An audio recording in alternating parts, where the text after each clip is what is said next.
Hello and welcome to the second part of the deepest dive on Elden Ring: Shadow of the Erdtree. This is a very special MinnMax production where we have been playing Shadow of the Erdtree for a month now. A month ago, we recorded a 3-hour podcast, 2.5 hour, after our first weekend with the game. And we thought, oh my gosh, there's a lot left in this. And so we took a break. We all have finished it. The community has all finished it. We've got tons of great feedback that I'm excited to jump into. I want to catch up with all of the other people on this podcast and find out how they took down that damn consort Radon. But first of all, I want to say a couple things. One, if you're watching this on YouTube and you wish it was a podcast so you could walk around and hear it in your ears without having to look at all our faces, that's available. You can get it by joining MinnMax's Patreon, where we have all our kind of special things available as podcasts. But if that's not enough for you to join Patreon, we have a special thing going on right now, which is called Too Many Xbox Codes. MinnMax has too many Xbox codes. We need to give some away, and so we are going to give them away to all of you if you join at the $2 tier or above before the end of July. And so if it's still July and you want some Xbox codes, more than one, I believe it's 2, join MinnMax at the $2 tier on Patreon, and we will throw some of those at you. Anyway, let's start talking about Shadow of the Erdtree. My name is Jacob Geller, and I beat Radon with a completely retrofitted build that inflicted both Scarlet Rot and Bleed on him. I'm joined by Kyle Hilliard, who I assume beat Radon with the same damn sword he's been using since the beginning of the game. Basically, with help, yeah. Kyle, glad to have you here. Also joined by Sarah Podzorsky and Poggers. I beat Radon with a build called The Ultimate Build to Destroy Radon. How to be invincible against Radon. And we are joined by Renata Price, who I assume did it with a blindfold and one arm tied behind her back. After 12 hours of slamming my head into a wall, I backdoored my way into a weird bastardization of the way that everyone else beat Radon. We are going to talk about that. But first, we've got a lot else to talk about. I feel like when we stopped this podcast in the first episode, we were all kind of in the Shadow Keep somewhere.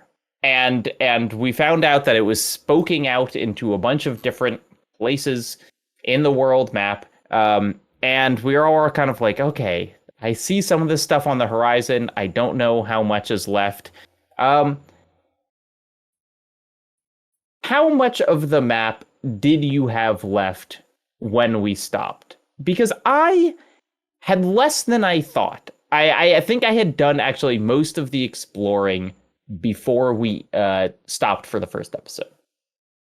I had, I think, everything past the Shadow Keep, the spooky, scary, no torrent, underground area.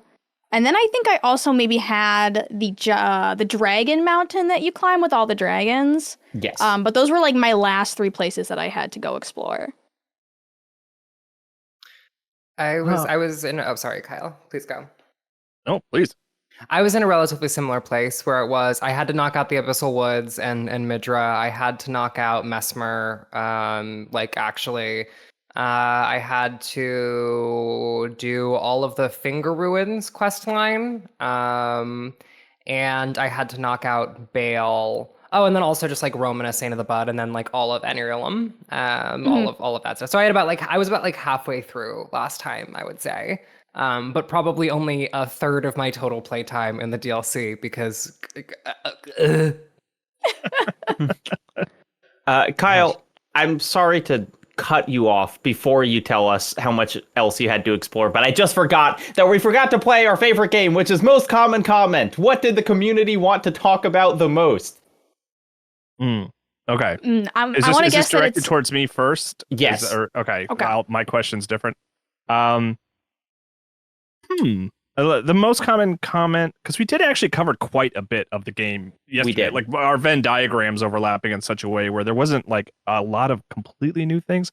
There's that area after you beat the the guy on the, it's like a general on a horse, and then you can go way north, and you just find like 8 skidoo trees or whatever. They're just like there's just like 8 there, and I remember just being like, "Oh my gosh, I hit the mother lode. This is fantastic." So maybe people asked about that. Kyle, I wrote a note about that. I don't think anyone in the community did, which is on them, because That's I was shocking. also like, "What the hell is this?" Well, that was my joke answer. Then my real answer. No, I'm just kidding. Sarah, what do you think? I think it's about, can you believe that Mog beat the allegations?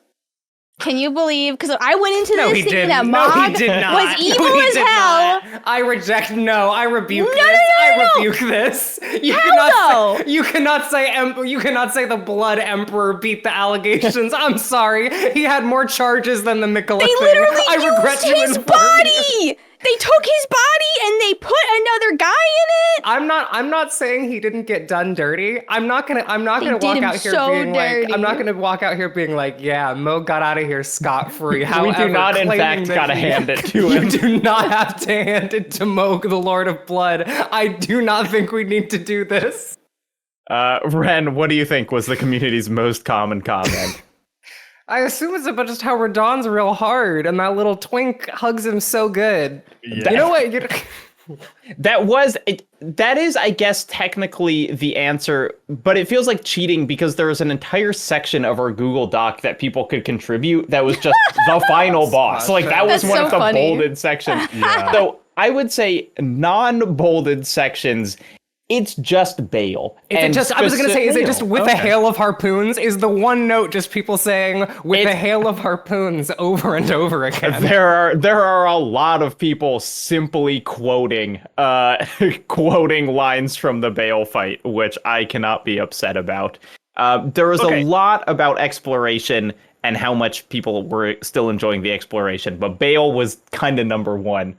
So Bale, where you can call in someone to help you, right? Mhm. Yes, Is he in the battlefield, or is he? I never. Yeah, he's inside. he's Okay, I he's just in missed there. him. I never found him to call him in. So apparently, I He's literally missed out on a lot screaming. of. Yeah, I missed out on a lot of like, You just like walk lines past of him. dialogue, right? Well, but he's not screaming when he in the arena. You have to see the summon sign on the ground. But yeah, Okay. did you meet the guy who's lying on the way to Bale and just hollering?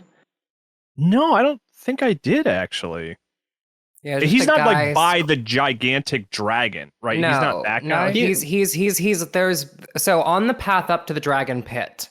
Yeah. To the dragon pit, he's on the way up there. You pass him. I think he's on the way to the suppressing pillar. I think technically? Kyle, I I think missed you him. mentioned seeing this guy in our first episode. So you Did I? might have Okay.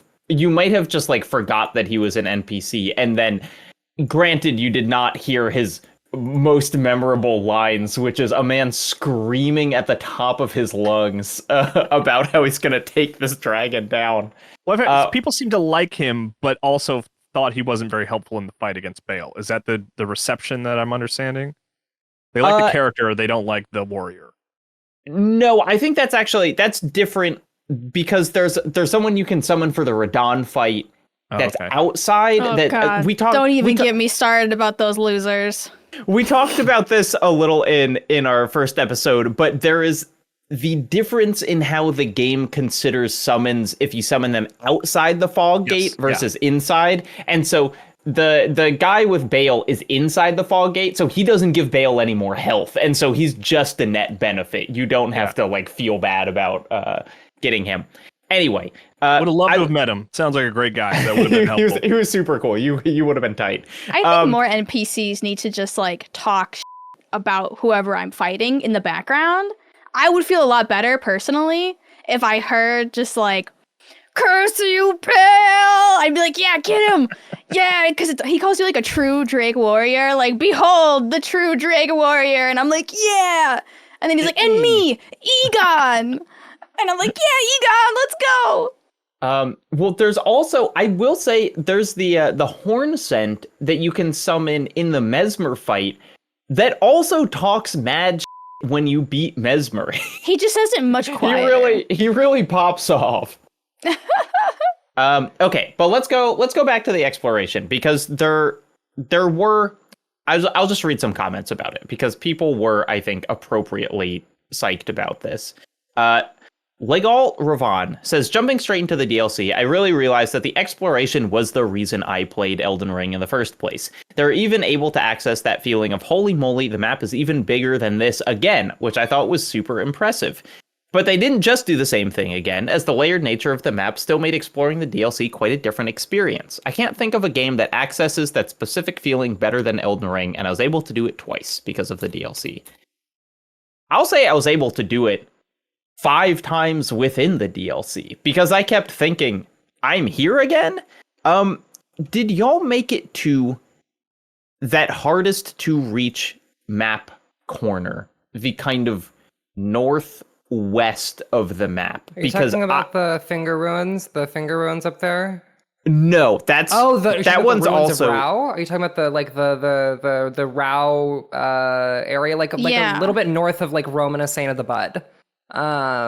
Yes, and it's like down there is where the last map piece is. Yes. Yeah, that place I truly wandered around for hours, and then I found it completely by accident. Oh, it's south, you said, or north? Northwest. Okay. There's not even really anything that exciting there. It has like the Scorpion River catacombs, but it has the map piece. And like the bear is there. The giant bear is there. So he's there too. I keep my Googling very light in general, but I hit a point where I was like, where the hell is the entrance to find this thing? And it was like, it's this area you've been. You just missed the cave that you need to go through or whatever. And I was like, all right, fine. Yeah, I find that was one of the few I looked up.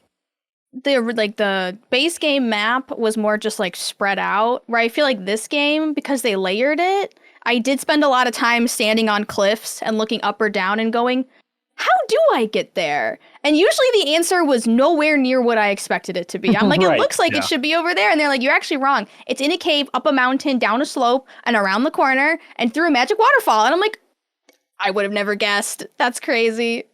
I had a couple places where I was like, I had to jump. I was like, it doesn't feel like I was supposed to jump down here. But it's like, no, there's a whole bunch of enemies over here. There's a bunch of treasure chests. But okay, sure. Yeah, that one specific place that you were referencing, which is like the cave that you didn't find, it was like, I balanced on a wall that I'm pretty sure you weren't supposed to balance on. Like, it was like a weird torrent double jump. And then when I got down there, I saw the other path and I was like, oh, that's how you were supposed to get there. But like, they let me kind of jank in there, and I like that. Neil Smith said, I love the denser map focused on verticality and layers to create the sense of discovery the base game creates using vast open spaces. I think the furnace golems are how they accomplish this, with vast open space. As giant living landmarks, seeing them in seemingly inaccessible places above or below you helps create that sense of expansiveness. A Zully the Witch video revealed this was done intentionally. The furnace golems are specifically set to remain loaded from almost anywhere, so they're always there in the distance. That's cool. They're like the big wandering bell beasts from Elden Ring, where it's just like seeing something moving in the distance and being like, I want to go there. But Starkiller says, I love the exploration of the DLC, and the methods of finding the new areas was a lot of fun. However, I was kind of disappointed that most of the zones ended up being pretty barren. The Abyssal Woods, especially, was an awesome area with almost nothing of note in it besides the Manse. That's true. There were some of the. Were those enemies that would like grab you? No, the Manse is a house with a guy in it. The dungeon there. Right, okay. The big mansion. But yes, that was the area with the big scary guys who would kill you. Yeah, I wandered around that area for a long time, thinking there must be something else, and there was only that mansion. But it was very cool. It was like a haunted, spooky mansion. I think that was like my favorite like little dungeon in the game, just for the difference. I think that a lot of the areas in the DLC are designed closer to something like the Shifra River Valley in the base game than they are, like, for example, like if you think about, for example, like the Cerulean Coast, or that northern area, or like the Finger Ruins, for example. Each kind of like the Shifra River Valley, which is an area that is like relatively small, has a couple of things in it, has like a boss or two, and like has like a really clear visual design, but also not just a visual design, but like a core mechanical motif right? In the case of like all of these areas we're describing, right? The Finger Ruins have the guys who stun you and then they warm you up. The wormy guys who just warm you up. They do warm you up. They warm you up all day long. And so each one of these areas that we're describing, I do think are relatively sparse in terms of like actual like bosses, but in terms of like presenting you with like unique encounters and situations, I do actually think that they're pretty consistently being like, hey, let's give you like a little thing over here that at the end of it, you'll get like a Shadow Tree fragment or XYZ. Like, I think that like, their design is definitely, there's a lot less here. It's less dense in terms of like what's actually there, but they're using space in I think more interesting ways and like doing cooler level design there. Yeah, I would take all of those places over the consecrated snowfields of Elden Ring. I don't ever want to go back there. That's a horrible place. So I'll take any of these like smaller DLC with like more flair. Yeah, or any of the repeated catacombs. You know, if the alternative to these places being empty is just like going and fighting a bunch of gargoyles again, like I don't need to do that. Yeah. Although I will say, I think, what is it? Charo's Hidden Grave is probably, or Caro's Hidden Grave is like probably the biggest miss of all of these. It's the red area above the cerulean coat. It's absolutely stunning. It's a gorgeous area. It has a pretty good Ash of War there. It has an Ash of War that's basically just equipable version of the Death's Poker Ash of War that does like a ton of damage, just like a stupid amount of magic damage. But it's a way weaker version. That's like the only thing up there, which is I think a bummer because like it's stunning. It feels like getting up there should be like a field boss. Like there are a couple of areas that kind of resemble aesthetically something more like Sekiro in terms of like the open fields, in terms of like the vibrant color palette. Caro's Hidden Grave, whatever it is, feels like somewhere where I should be having a duel. They should put Sword Saint Ishin up there. Yeah, where's Sword Saint Ishin? I showed up there and I was like, he should be getting me.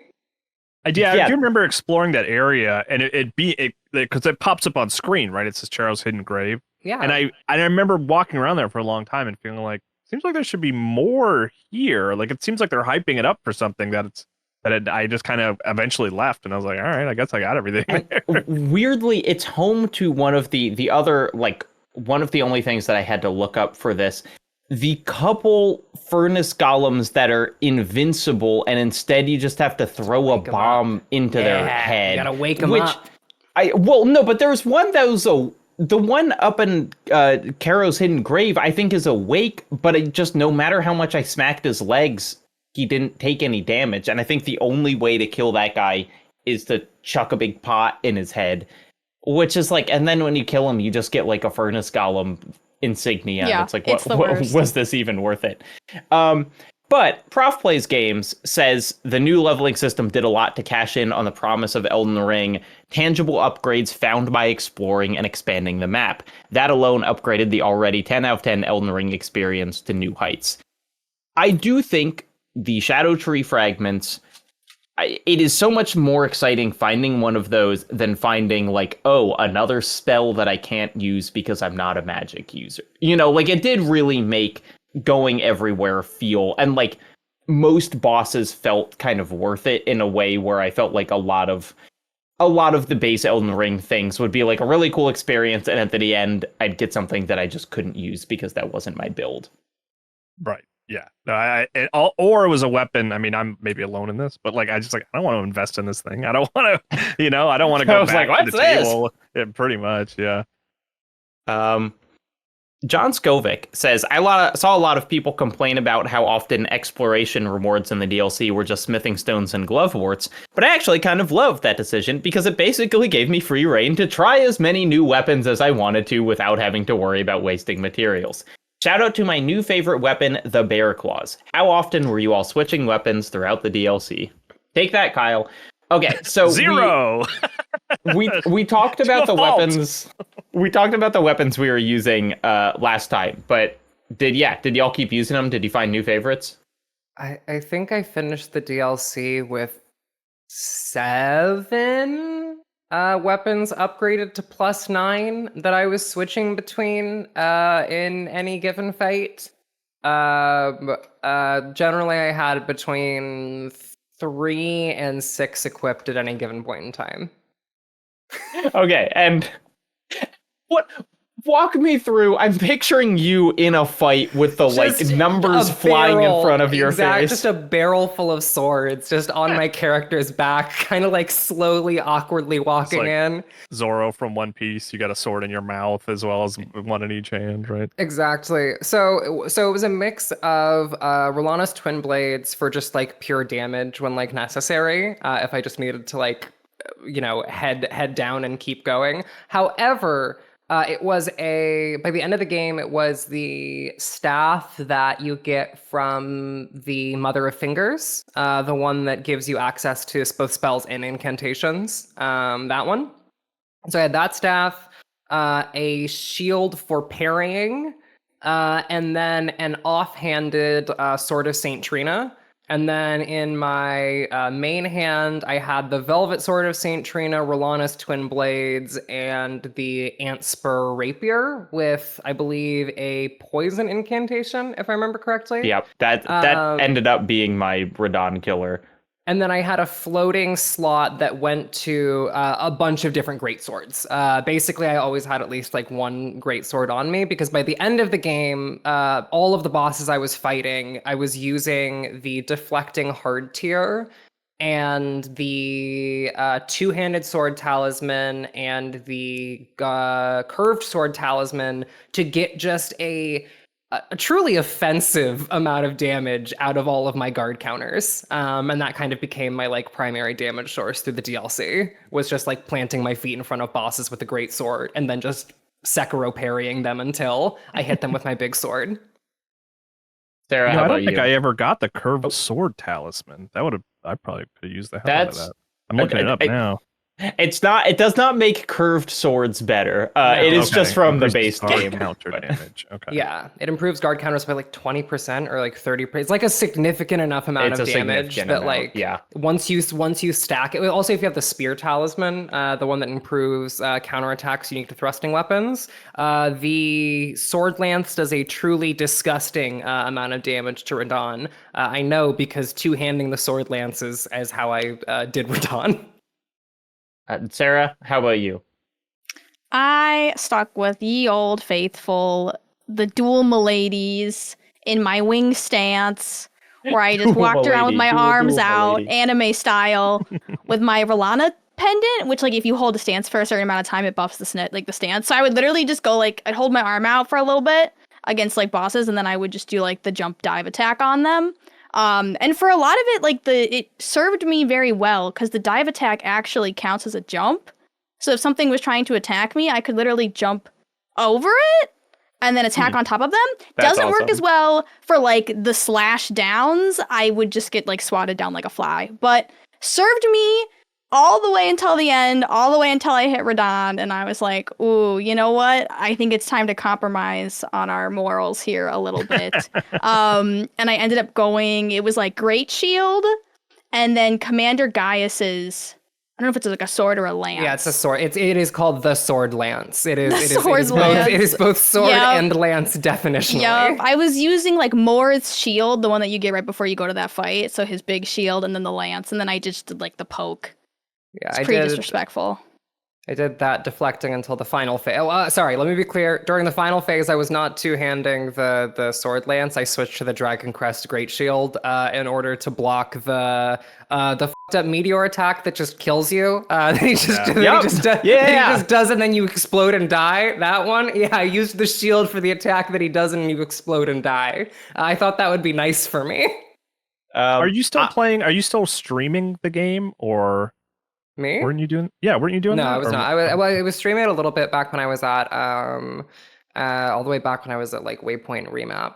No, I mean like streaming it like to another screen. Are you playing? Oh yeah, delay? No, I 100% was doing that. However, I did actually finally defeat Radon by sitting at my computer. After memorizing, you took the weighted armbands off. Yeah, right. Took off the orange gi that flopped onto the ground. I will say that by the end it was. Did anyone else have the experience of Radon where it was like you had literally perfected the first phase, in which like the first phase was a no damage phase? Never got there. Okay. No, I'll be honest. I flipped pretty quick. I think it was, I did 5 tries and I said, you know what? Bring on the cheese. I mean, well, is it Radon time? We took ripping off the band-aid? are we just going for Radon? I feel like I want to wait a little bit. I want to talk about the other, of course. But then we'll get back there. I found, I used a couple weapons. I did like my big sword with the lava ash of war from Rykard, which was always good. But I did use kind of a big holy hammer that you could get from some of the knights in the Erdtree DLC. And then I also liked the same weapon that Eric Manch from the community liked, who says, I want to speak out on behalf of my favorite weapon, the Shadow Sunflower Blossom, a giant wilted sunflower that deals massive damage. I'm running cosplay invasions with it as an America Shaman lookalike. It's incredibly satisfying to ambush players with this weapon. Use the Ash of War, which makes the stem of the flower extend violently up and bash downwards multiple times and crush them into oblivion. Are we both Googling this thing, Sarah? Is that I literally was Googling it right now. It's just a big sunflower, and its Ash of War is like multiple smashes down, which cause increasingly big AoE, like holy explosions. If you fought the Shadow Tree avatar, it's just like face slam attack. Yep. It is an attack that the boss has and does to your body. I feel like so many of these weapons are just like so cool, because I also got Romina's, what was it called? Pole Blade of the Bud? Yeah. Which like makes me feel like a magical girl. Like there's like a swarm of butterflies and you like rise up into the air with your pole blade and come slamming down. And like it's super cool, but everything is too fast. I like haven't found like a great use for it. A lot of the DLC weapons are, not good. They're not good, they're bad. They don't work very well, but they are interesting. And for that reason, they are all of my favorite weapons in the game. They're all terrible, and I want to use every one of them. Yep. Yeah, it's a big reason why I just like the PvE so much more than PvP in these games, because it's like, it's so much more fun if you don't have to optimize and just play with like weird stuff. Did any of y'all find the Euphoria Twin Blade, which I think is maybe the most well-hidden item I have ever seen in any of these games? Oh, yes, I did find this. Where it involves, like, jumping off 3 different ledges onto places that basically look like background decoration. And you're just like, it's this incredibly long path to get this one very cool weapon. Euphoria was cut from the base game. Oh. Or a version of it was cut from the base game. There is a Vadi Vidya video about Euphoria, not Euphoria. Yeah, Euphoria, about Mikola and Melania, where they're framed as representative of abundance and decay respectively. And so there was an abundance twin blade and a decay twin blade. So there was the abundance and decay twin blade, which looks almost exactly like this. And the description reads, twin blades symbolizing abundance, the secret treasure of the tower. Though the blades fashioned from golden shoots are largely wilted and darkened, their luster can be restored by dealing damage to foes. However, damage dealt to those who live in death will have no such effect. Yeah, which rules. It is like an entirely different game where playing with this, it's like you're charging up the weapon by hitting people, and then its Ash of War like wakes it up and you can use it, and it just feels like that could be the central mechanic in some game. But here it's a weapon that you will almost certainly not find until you've already beaten the DLC. Yeah, I'm looking at the path to get it now. It seems bizarre. It's absurd. Yeah, the entire time I was like, are you sure? And then I would see a message like in the distance on a tiny little ledge and I'd be like, are you sure? We have a couple different people who love the dry leaf arts. Haley D says, I became obsessed with the dry leaf arts. I primarily played as a sorcerer with night-based spells, but after beefing up my decks, it was so fun to know that when I ran out of cerulean tears, I could just run in and start throwing hands. And Josh Lindsay says, I completely changed my build into a ninja turtle, changed my skin green, put the turtle shield on my back, and an orange bandana, and bam, Michelangelo. That's perfect. So I feel like we should talk about Mesmer, because when we left off, Mesmer was kind of the big boss on all of our horizons. And I will say personally, an incredibly cool boss, not one that I found too challenging. Was actually kind of like the perfect level of took me a couple tries, had a blast, did not hit too much frustration with him. I feel similarly. I feel like there were other bosses that I struggled with more. But he was okay. I had beaten him last time when we spoke, and I remember just it was one of those exploration issues where it was like I beat him, but then it's kind of a dead end in there, and I was like, right, I don't know where to go at this point. So I was a little stuck in that regard. But I think he's cool as hell. I like him.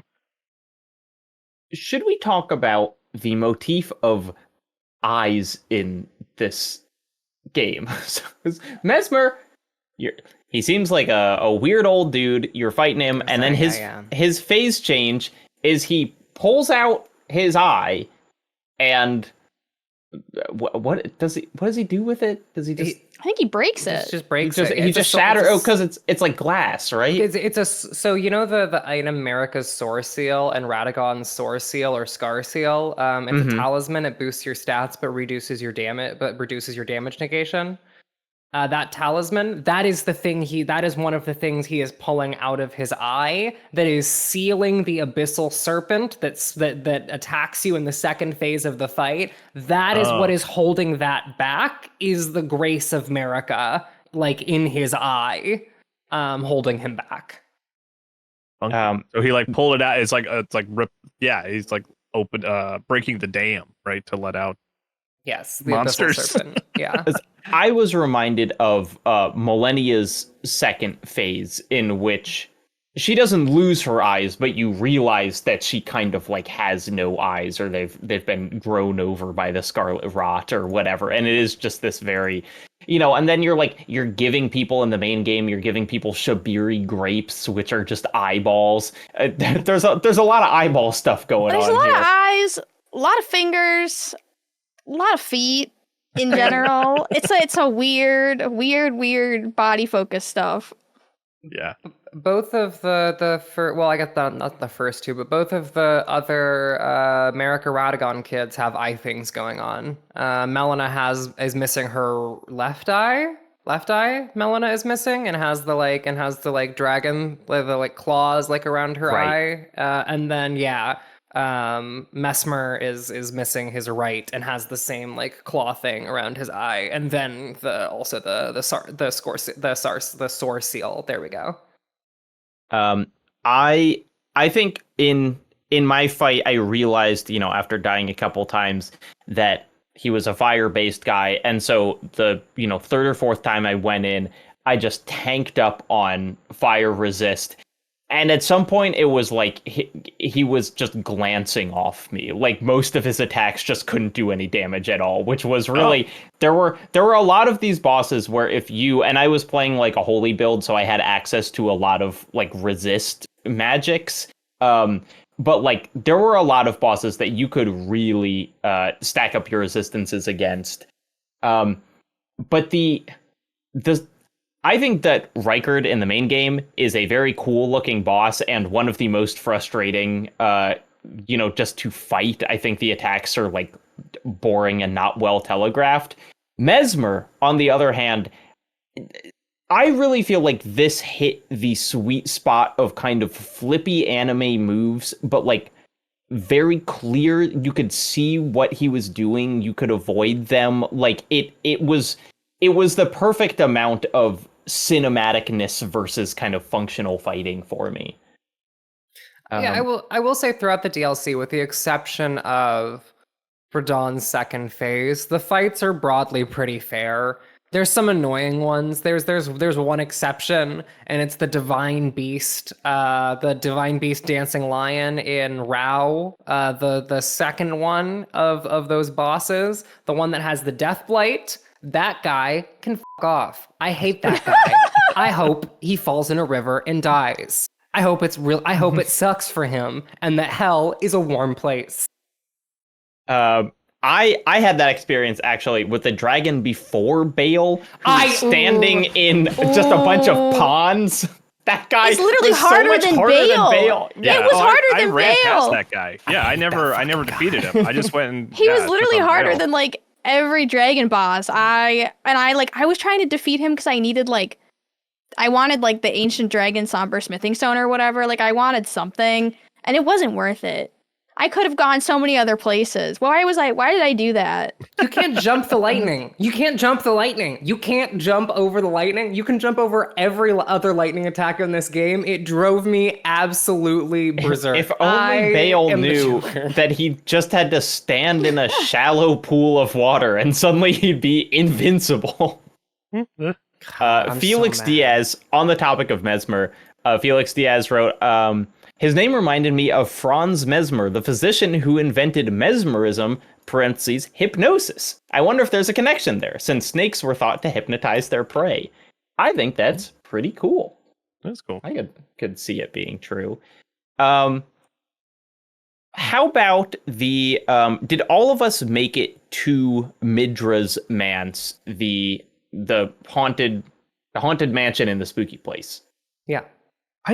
I wonder now, because like I did not enjoy exploring. It's in the Abyssal Woods, right? Yeah. Did you fight the guy who pulls his head off? Who is in like the trailer? I didn't. Yeah, because that's like the one I would like went back and like watch trailers and stuff, and it's like that's this guy. That's like about the only thing I haven't seen. I feel like, so I missed it. Yeah.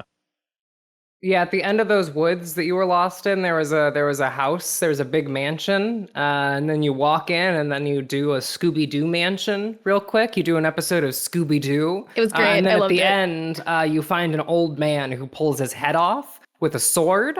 Yeah, okay. And then the sword it's also his like his spinal ribs. column. It's real It's gross. like, yeah. He's in the trailer. Yeah. It's so bad. My girlfriend saw the first shot of the cutscene and said, "You're skipping that," and I said, "Yes." I said, "Yes, I am, my love. You will not be subjected to that." Yeah, I haven't touched the game since beating it, but like I might go back for that because that does feel like a big thing to miss. It's really, the Haunted Mansion is really fun. I agree that so in the Spooky Woods, I talked about it a little last week or last time we did this, but there are a lot of comments in here about it, and I'll find some of them, but Torrent is too scared to show up. Yes. And So all of the sad. messages are like, "No horse, where's horse?" Let's see. Someone's asking if we think the Shadow of the Erdtree has more rewarding exploration than Tears of the Kingdom. And they say, look, I love seeing an area below me in Tears of the Kingdom and knowing I could just glide down. That said, I can't say I ever felt as rewarded in Tears of the Kingdom as when I finally found my way to the Abyssal Woods after 50 hours staring at those areas in the DLC and wondering how to get there. And then I found the Manse, which was one of From's coolest dungeons ever for my money. That's from Josh Shelvach. It was an interesting way to get there because you had to go through one of the, like, not the crypts, but one of, like, a crypt-like thing where you had to go through it. And then I was like, surely this is, like, you, like, beat a boss. You're like, surely this is the end. And then you find that summoning boss with the bell who summons, and it was like me if I was a boss. And it's just, like, the horrifying, like, summoning, ding, like, ding, 20 ding, guys. Ding, ding, ding, ding. And it was, I mean, I got through it, but I was just, like, horrified. I was like, is this what I would become if I was an Elden Ring boss? And then you're like, okay, I beat the boss, I finished the dungeon, and then they're like, oh, this is actually the entrance to the Spooky Ookie Woods. And I would have never guessed that. Let's see. They did that twice, actually. I think they did that with the dragon pose as well. So they've done. They did it like two or three times, I think, which they did it like literally 0 times in the base game. So it was good to see them actually like use that toolkit to its fullest. Also, we got to see Godfrey. We got to find that little weirdo. Remind me. He's Godfrey, the one who gets killed. Sorry, Godwin. Godwin gets killed. Oh, right. They find his. You can find his body. You find his body just like in one of the crypts. If you look at the back wall, it's him. It's his body. Just like he's just there. Like he's because he's like not really. Because he never got like destined death, right? So can he not like enter the Shadowlands? So his body's just like there? His soul is dead. His body is not. His body, he was given Erdtree burial. No one knew where his physical body was, if I remember correct. In the basically after they did Erdtree burial, it's gone, and then it shows up in the Shadowlands, like in one of the crypts. His weird fish face, his weird like dog fish face. Yeah, we have Adam from Michigan wrote in about this. I have a specific item description I want to call out. The boss of the Fog Rift Catacombs is the Death Knight. They'll drop a weapon called Death Knight's twin axes. Here's the description. Golden War axes of the Death Knight, a pair of weapons made to be wielded in both hands, crackles with lightning, the power of the capital's ancient dragon cult. The Knight, once the personal guard of Godwin, was also the protector of the Prince of Death's cadaver surrogate. And it's like, I'm pretty sure Adam is asking, who is the Prince of Death? I'm pretty sure they're referring to Godwin. the Godwin's big ass horrible face. Death, yeah. Let's have some sympathy for my man who's stuck in a horrible situation that never gets solved.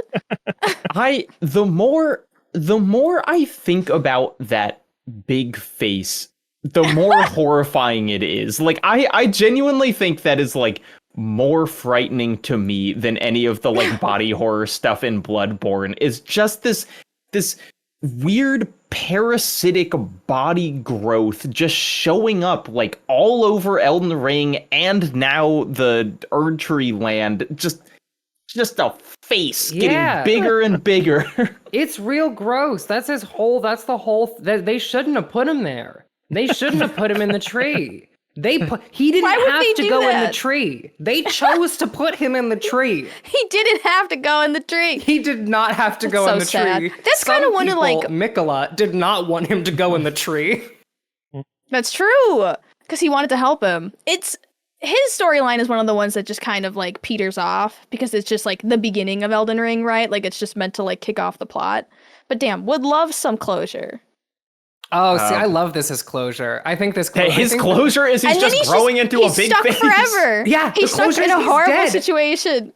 Like, he's stuck. Sorry, man. Like, I guess it's like when you end the game, like depending on how you end the game, if you choose like Ronnie's ending or whatever, you've ended his that stuff. Is true. Yeah, I chose Frenzied Flame because I needed to burn that face out of existence. Mr. Buttons says, while I wasn't a huge fan of the Abyssal Woods as an area, it culminated my favorite part of the game, which is Midra's Manse. It felt like FromSoft's take on a haunted mansion. Hearing Midra's cries as you slowly get closer to the boss arena is fantastic. I'm also a sucker for bosses that set their arena on fire, and the fight against the Lord of the Frenzied Flame did not disappoint.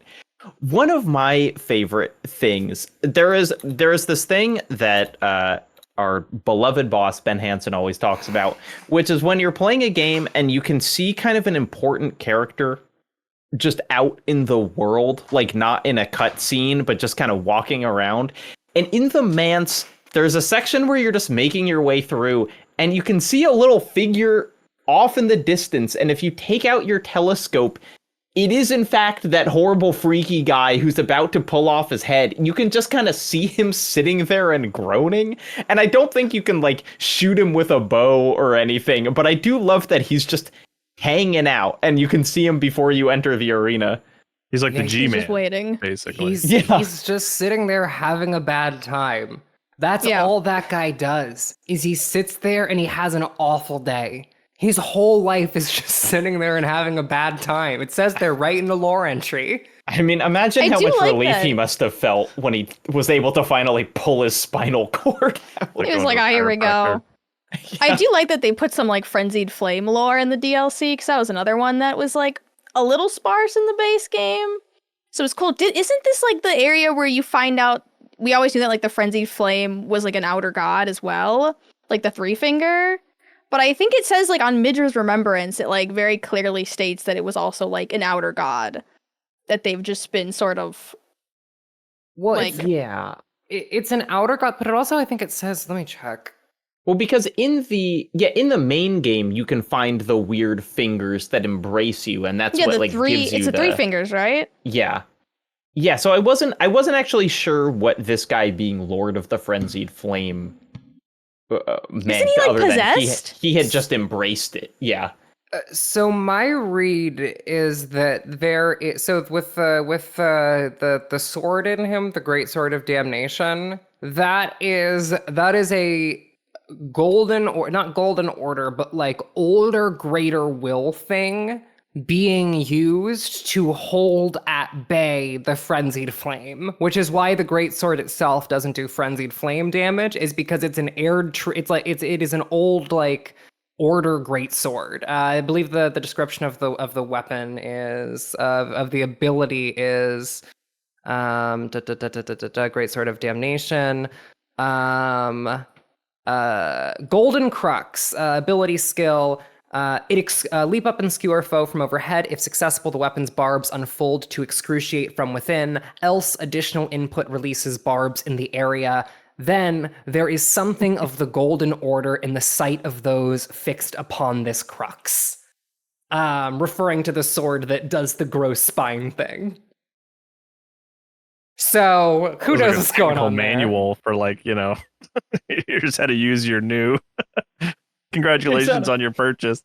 Congratulations on your spinal cord. You're gonna have a blast.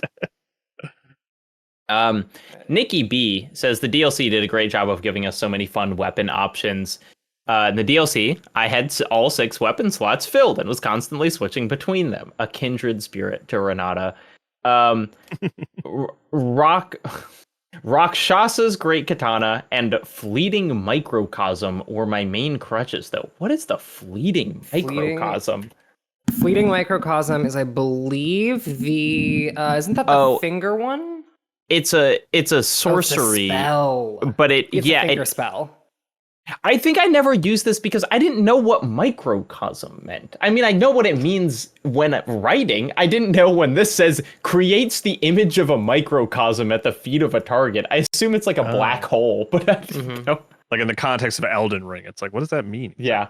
I think the Great Katana has almost exactly the same moveset as the katana from Monster Hunter, which some people pointed out, which was like a very cool little tribute there. Like an intentional one? I think so. They are very close. There were a number of people who wrote in saying that Justin K said, I want to echo something that Renata alluded to in the first discussion. There are so many references to their past work, to other games and genres, and countless other things. It really feels like a victory lap. And Steve Aleutian also said this was a greatest hits tour of FromSoft designs. While finding the Gothic Midra's Manse, I got butterflies in my stomach as I realized I was playing an entire section of the game that evoked the locations and atmosphere of Bloodborne and Yharnam. That the creatures in the Abyssal Woods are just the Winter Lanterns from Bloodborne, and everyone is both thrilled and horrified to see them return. They weren't. I don't know. I didn't enjoy that whole sequence of like sneaking around and like, I don't know. I just didn't find them fun. It just felt it was like against the sort of normal emotions that I want from Elden Ring, where it's like I'm eager to explore, and it's like, well, there's just these barriers here. I don't know. I didn't enjoy that whole sequence. It's probably my least favorite area of the game. I think I really liked the beginning of it because I think the messages did such a good job of prepping me. They were like, all the messages were like, this is a scary place, be careful. And so that I felt like I was kind of put in the mood. But then later when I was running around trying to find if there was anything else there, I was just kind of like, can these guys get out of the way? I know how to avoid them. It's just annoying. It might be because I also did find Midra's Manse is what it's called, right? That like that place just felt like, it's like, what am I even looking for here? I'm not finding anything. Yeah, if you didn't get to the end of the area, then like it would probably Yeah. Scott Castro says, I know Sarah and Renata talked about it on the first episode, but how about that descent into the fissure and then further into the stone coffin fissure? My God, that to me felt like a Hyrule Field moment, like the descent into the Ainsel River in the base game. For some reason, even though From showed me they were capable of a feat like that, I did not believe it could realistically be duplicated to any degree, or not anytime soon. I was never happier to be proven wrong. What a moment. This is where you jump from that really high height to do the boss fight, right? Yes. Yeah. No, that sequence. Yeah, that was a highlight for me because I was like, this is what I do, huh? I just jump off this thing, and then as you're falling, I was like, yep. Hasn't thrown me to a game over screen yet.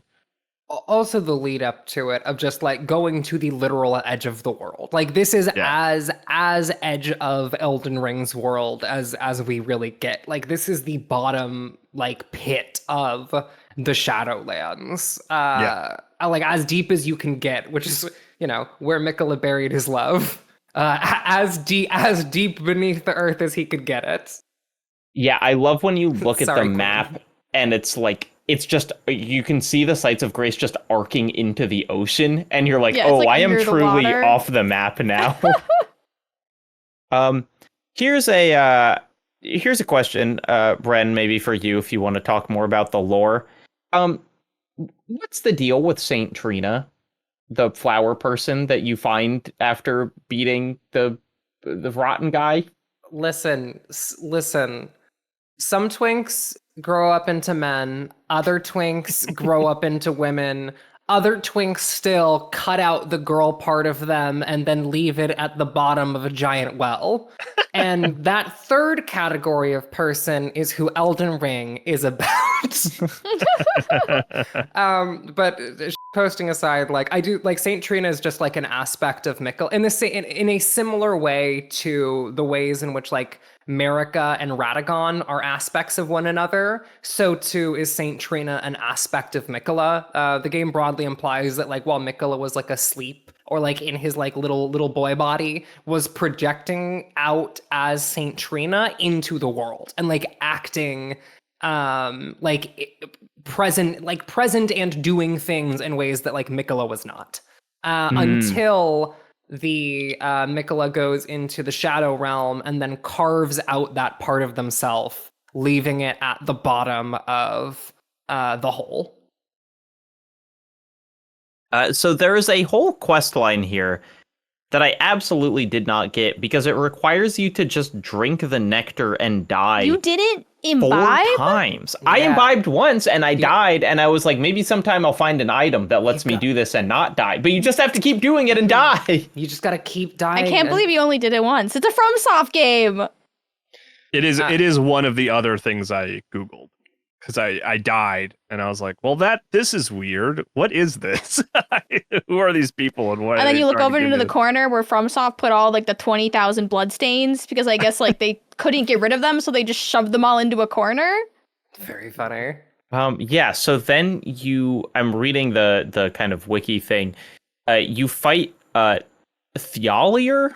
Thialier? Yeah, who... Did you fight him? No, because I didn't. I have beef with this guy. I personally have beef with this guy. I didn't finish that. I didn't finish his quest because I accidentally didn't take the orb from Moore, I didn't do any of like Moore or Tiolier's quest lines, despite getting the Saint Trina dialogue. Like I did all of the Saint Trina dialogue. I just didn't finish Tiolier's quest. Yeah, same. Interesting. Yeah, to start his quest, you go and you talk to them after Miquella's like charm breaks. And they're like, oh man, like, I don't know how I feel. Like, I really like Miquella, but like, my heart, I'm in love with Saint Trina. This guy is obsessed with Saint Trina. Absolutely obsessed. I don't know. I think he's like interested in poisons, and Saint Trina's like a somewhat poisonous flower because it's got sleep properties. But essentially, when you go to fight the Putrescent Knight, they're there and you can summon them to help you. And then you'll go to Saint Trina's cave together and you'll find them. And they're lying on the ground, trying to like imbibe on the nectar and like they want to fall into this like endless sleep that Saint Trina's supposed to provide. And you're just kind of watching them do this. It's kind of embarrassing for them, but you go and then you imbibe on Saint Trina a few times, and you go back to Tolier. But it's super cool when you do it. It's super cool and regular, and everyone thinks it's really nice. They watch you die 5 times, and then, St. Trina talks to you, gives you her little speech about don't kill Mikola. He's, God. She says like godhood is a prison for him. No, it's please kill Mikola. I'm begging you to kill Mikola. Kill him. Godhood him so is a prison.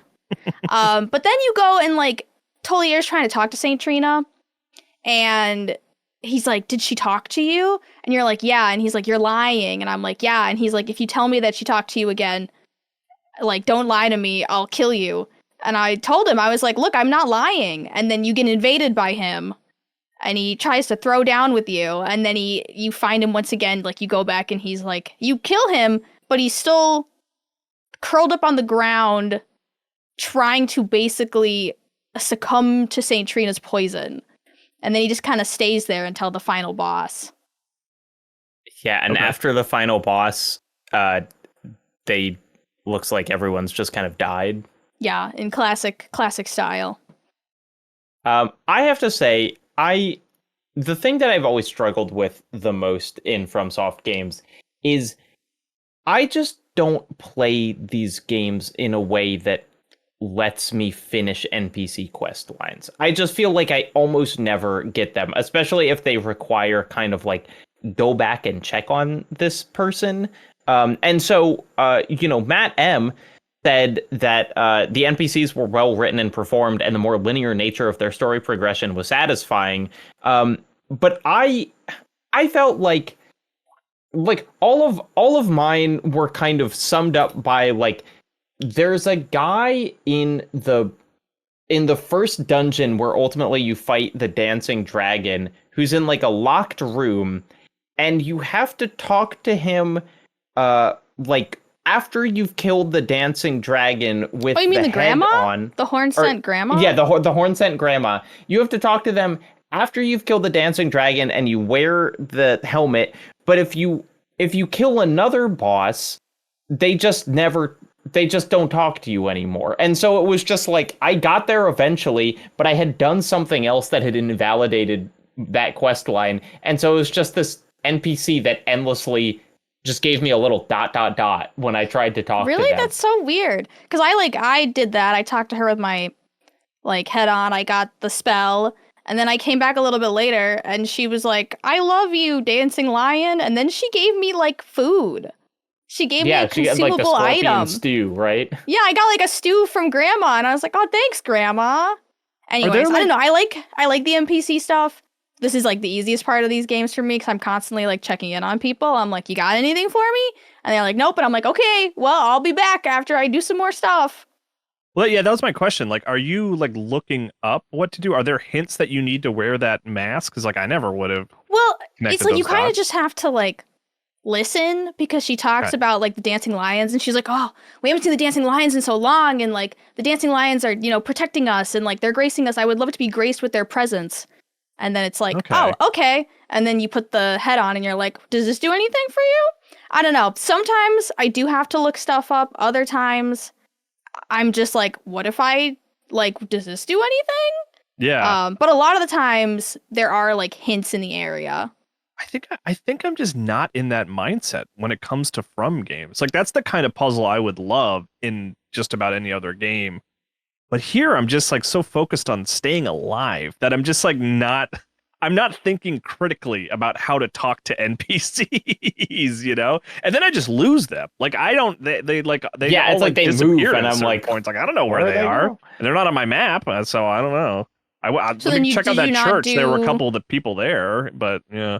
I think the only other big one was when you're in, what is it, like, is Mesmer in the Shadow Keep? That's where he is? Mesmer's in that main castle. Yeah. There's that whole quest between Redmane Freya and Ansbach, and that's when you learn what's going on with Mog's body, what's going on with Radahn. Like, that's where you potentially see the first, like, ooh, like, Radahn is somehow involved in this, and so is Mog. Is that the woman who's, like, trying to research? Like, you go up to her? Okay, yeah, because, like, the way I approach that stuff is like I meet them and they just have like one or two lines of dialogue, and I all I can be is just like, well, I'm going to go try to stay alive, but good luck with your research. And then, like, a couple hours later when I'm exploring the Shadowkeep again, I'm like, well, that person disappeared. I hope they're alive. Yeah. I will say I was more invested in these NPCs than I was in the base game NPCs. Like, poor Rogier, he dies every time whenever I play, right? But, like, these NPCs, because I think they present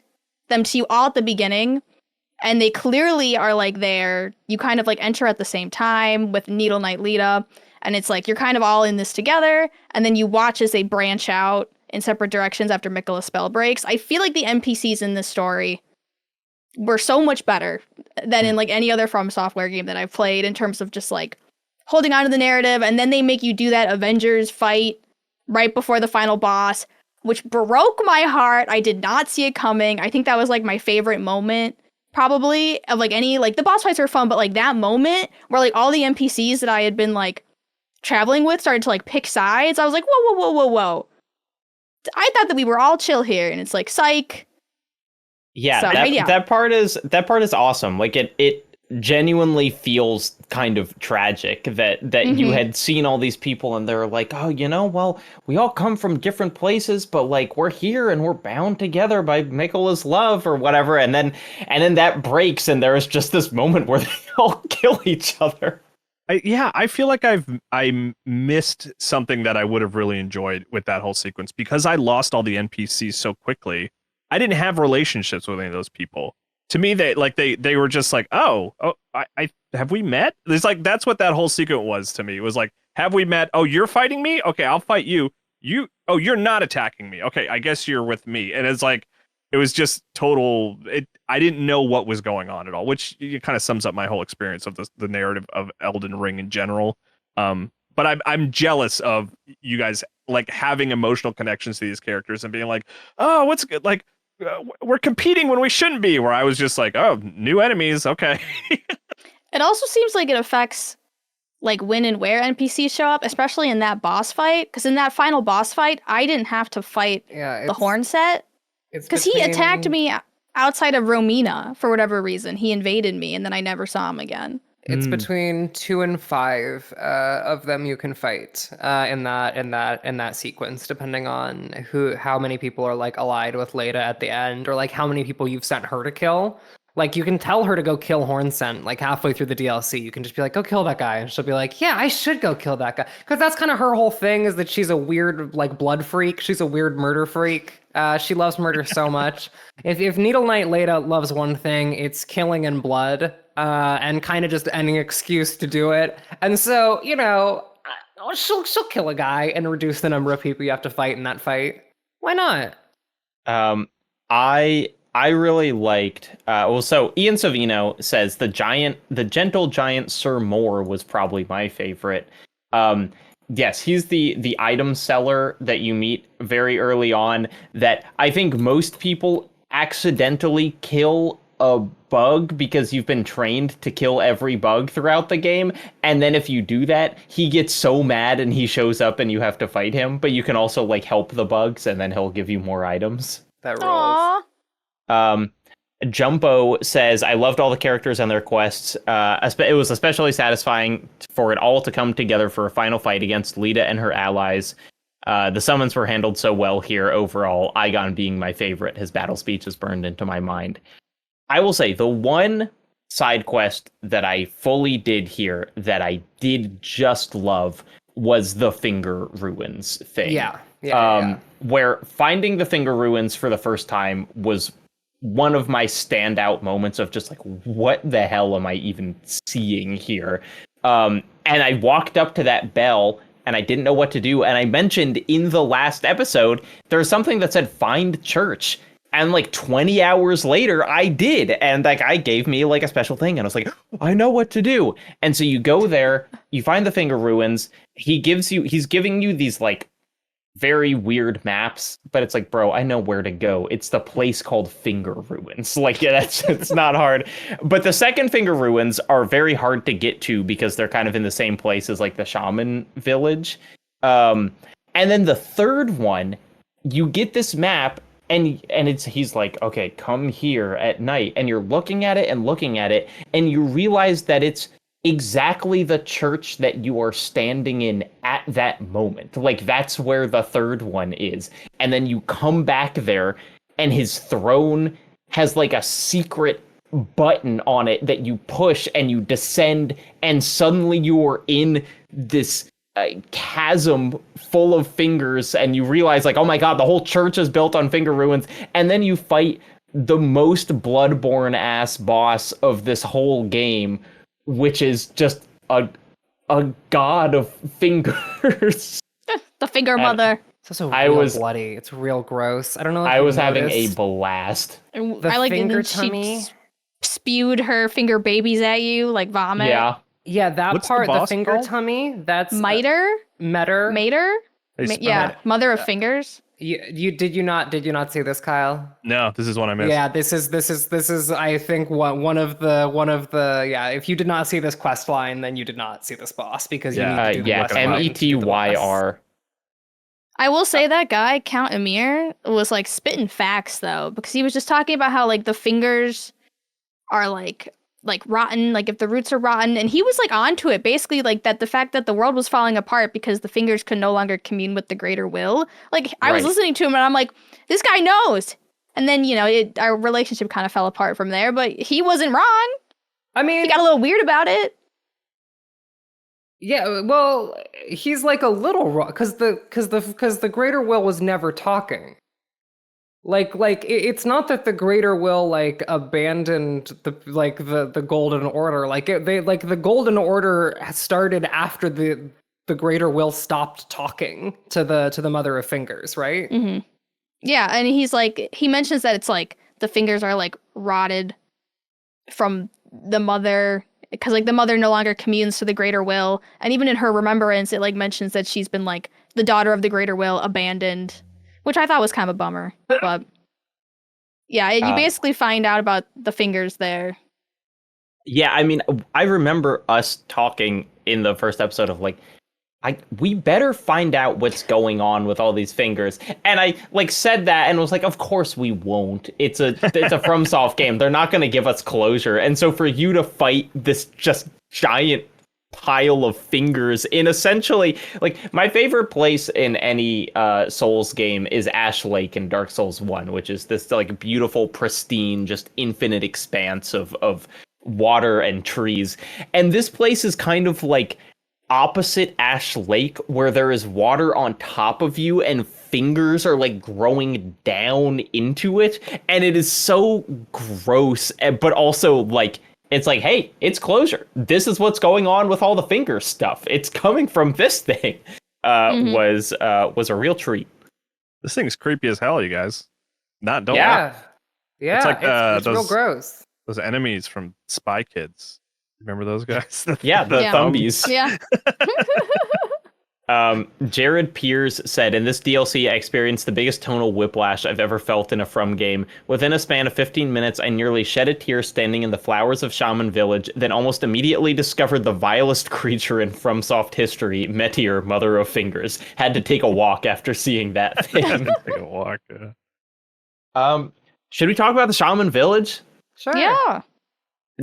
This was a thing where to get there, I felt like I had almost all the pieces, because there's like that room and you can tell that you're supposed to do something in it.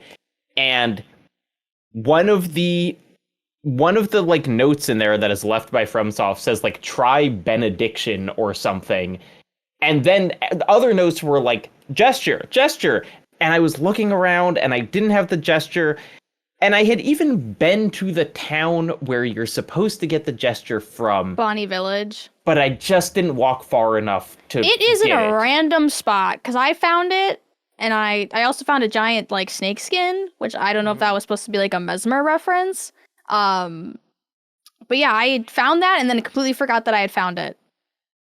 Yeah, but you have to find this totally out of the way emote and do it in front of the statue, and it goes away, and you find this truly like gorgeous in a different way than a lot of the game is gorgeous, flowery village that has no enemies in it and just has kind of like a blossoming tiny Erdtree. And then you find this is okay.